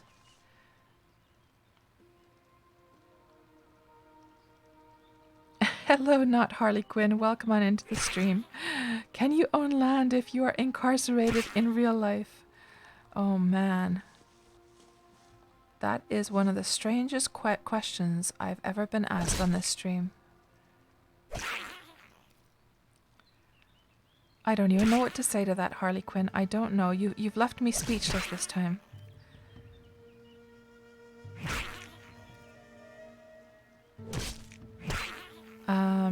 Oh, Pak, you can make annotations. So simply right-click on the spot, and then there's Add Annotation, Add Village Annotation, Add Alliance Annotation. So obviously, if you're just like marking, you know, random spots that you find, use this one. And then if you want an alliance, so that the whole alliance can see each other's... so when you do an alliance one, everyone else can see their markings. So, for instance, on my map, these are alliance members. I have not marked these spots at all. They have marked them, and then they show up on my map. So it's a pretty cool system. So there was no recipe.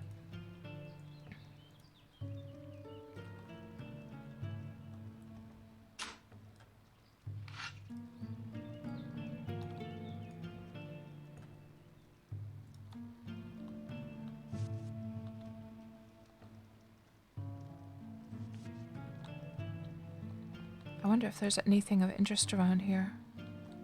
Or is it just like a whole bunch of forest? I mean, we could bring up the...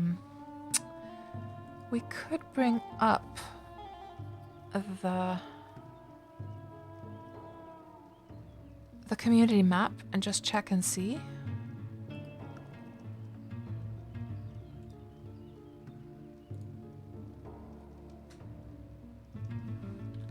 So where we are right now... Oh, so no wonder we're not seeing anything, guys, because we're somewhere here in the middle of nowhere.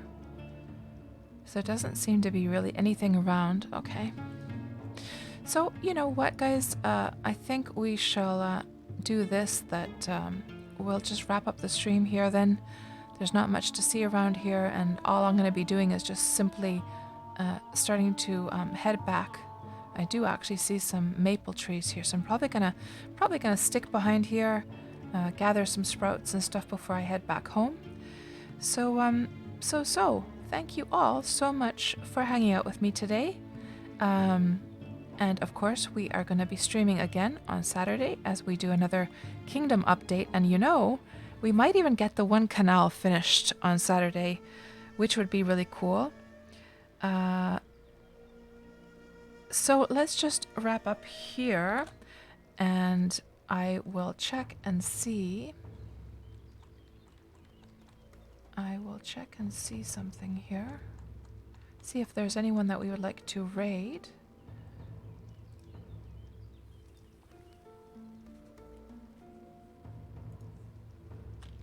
Let's see, let's see.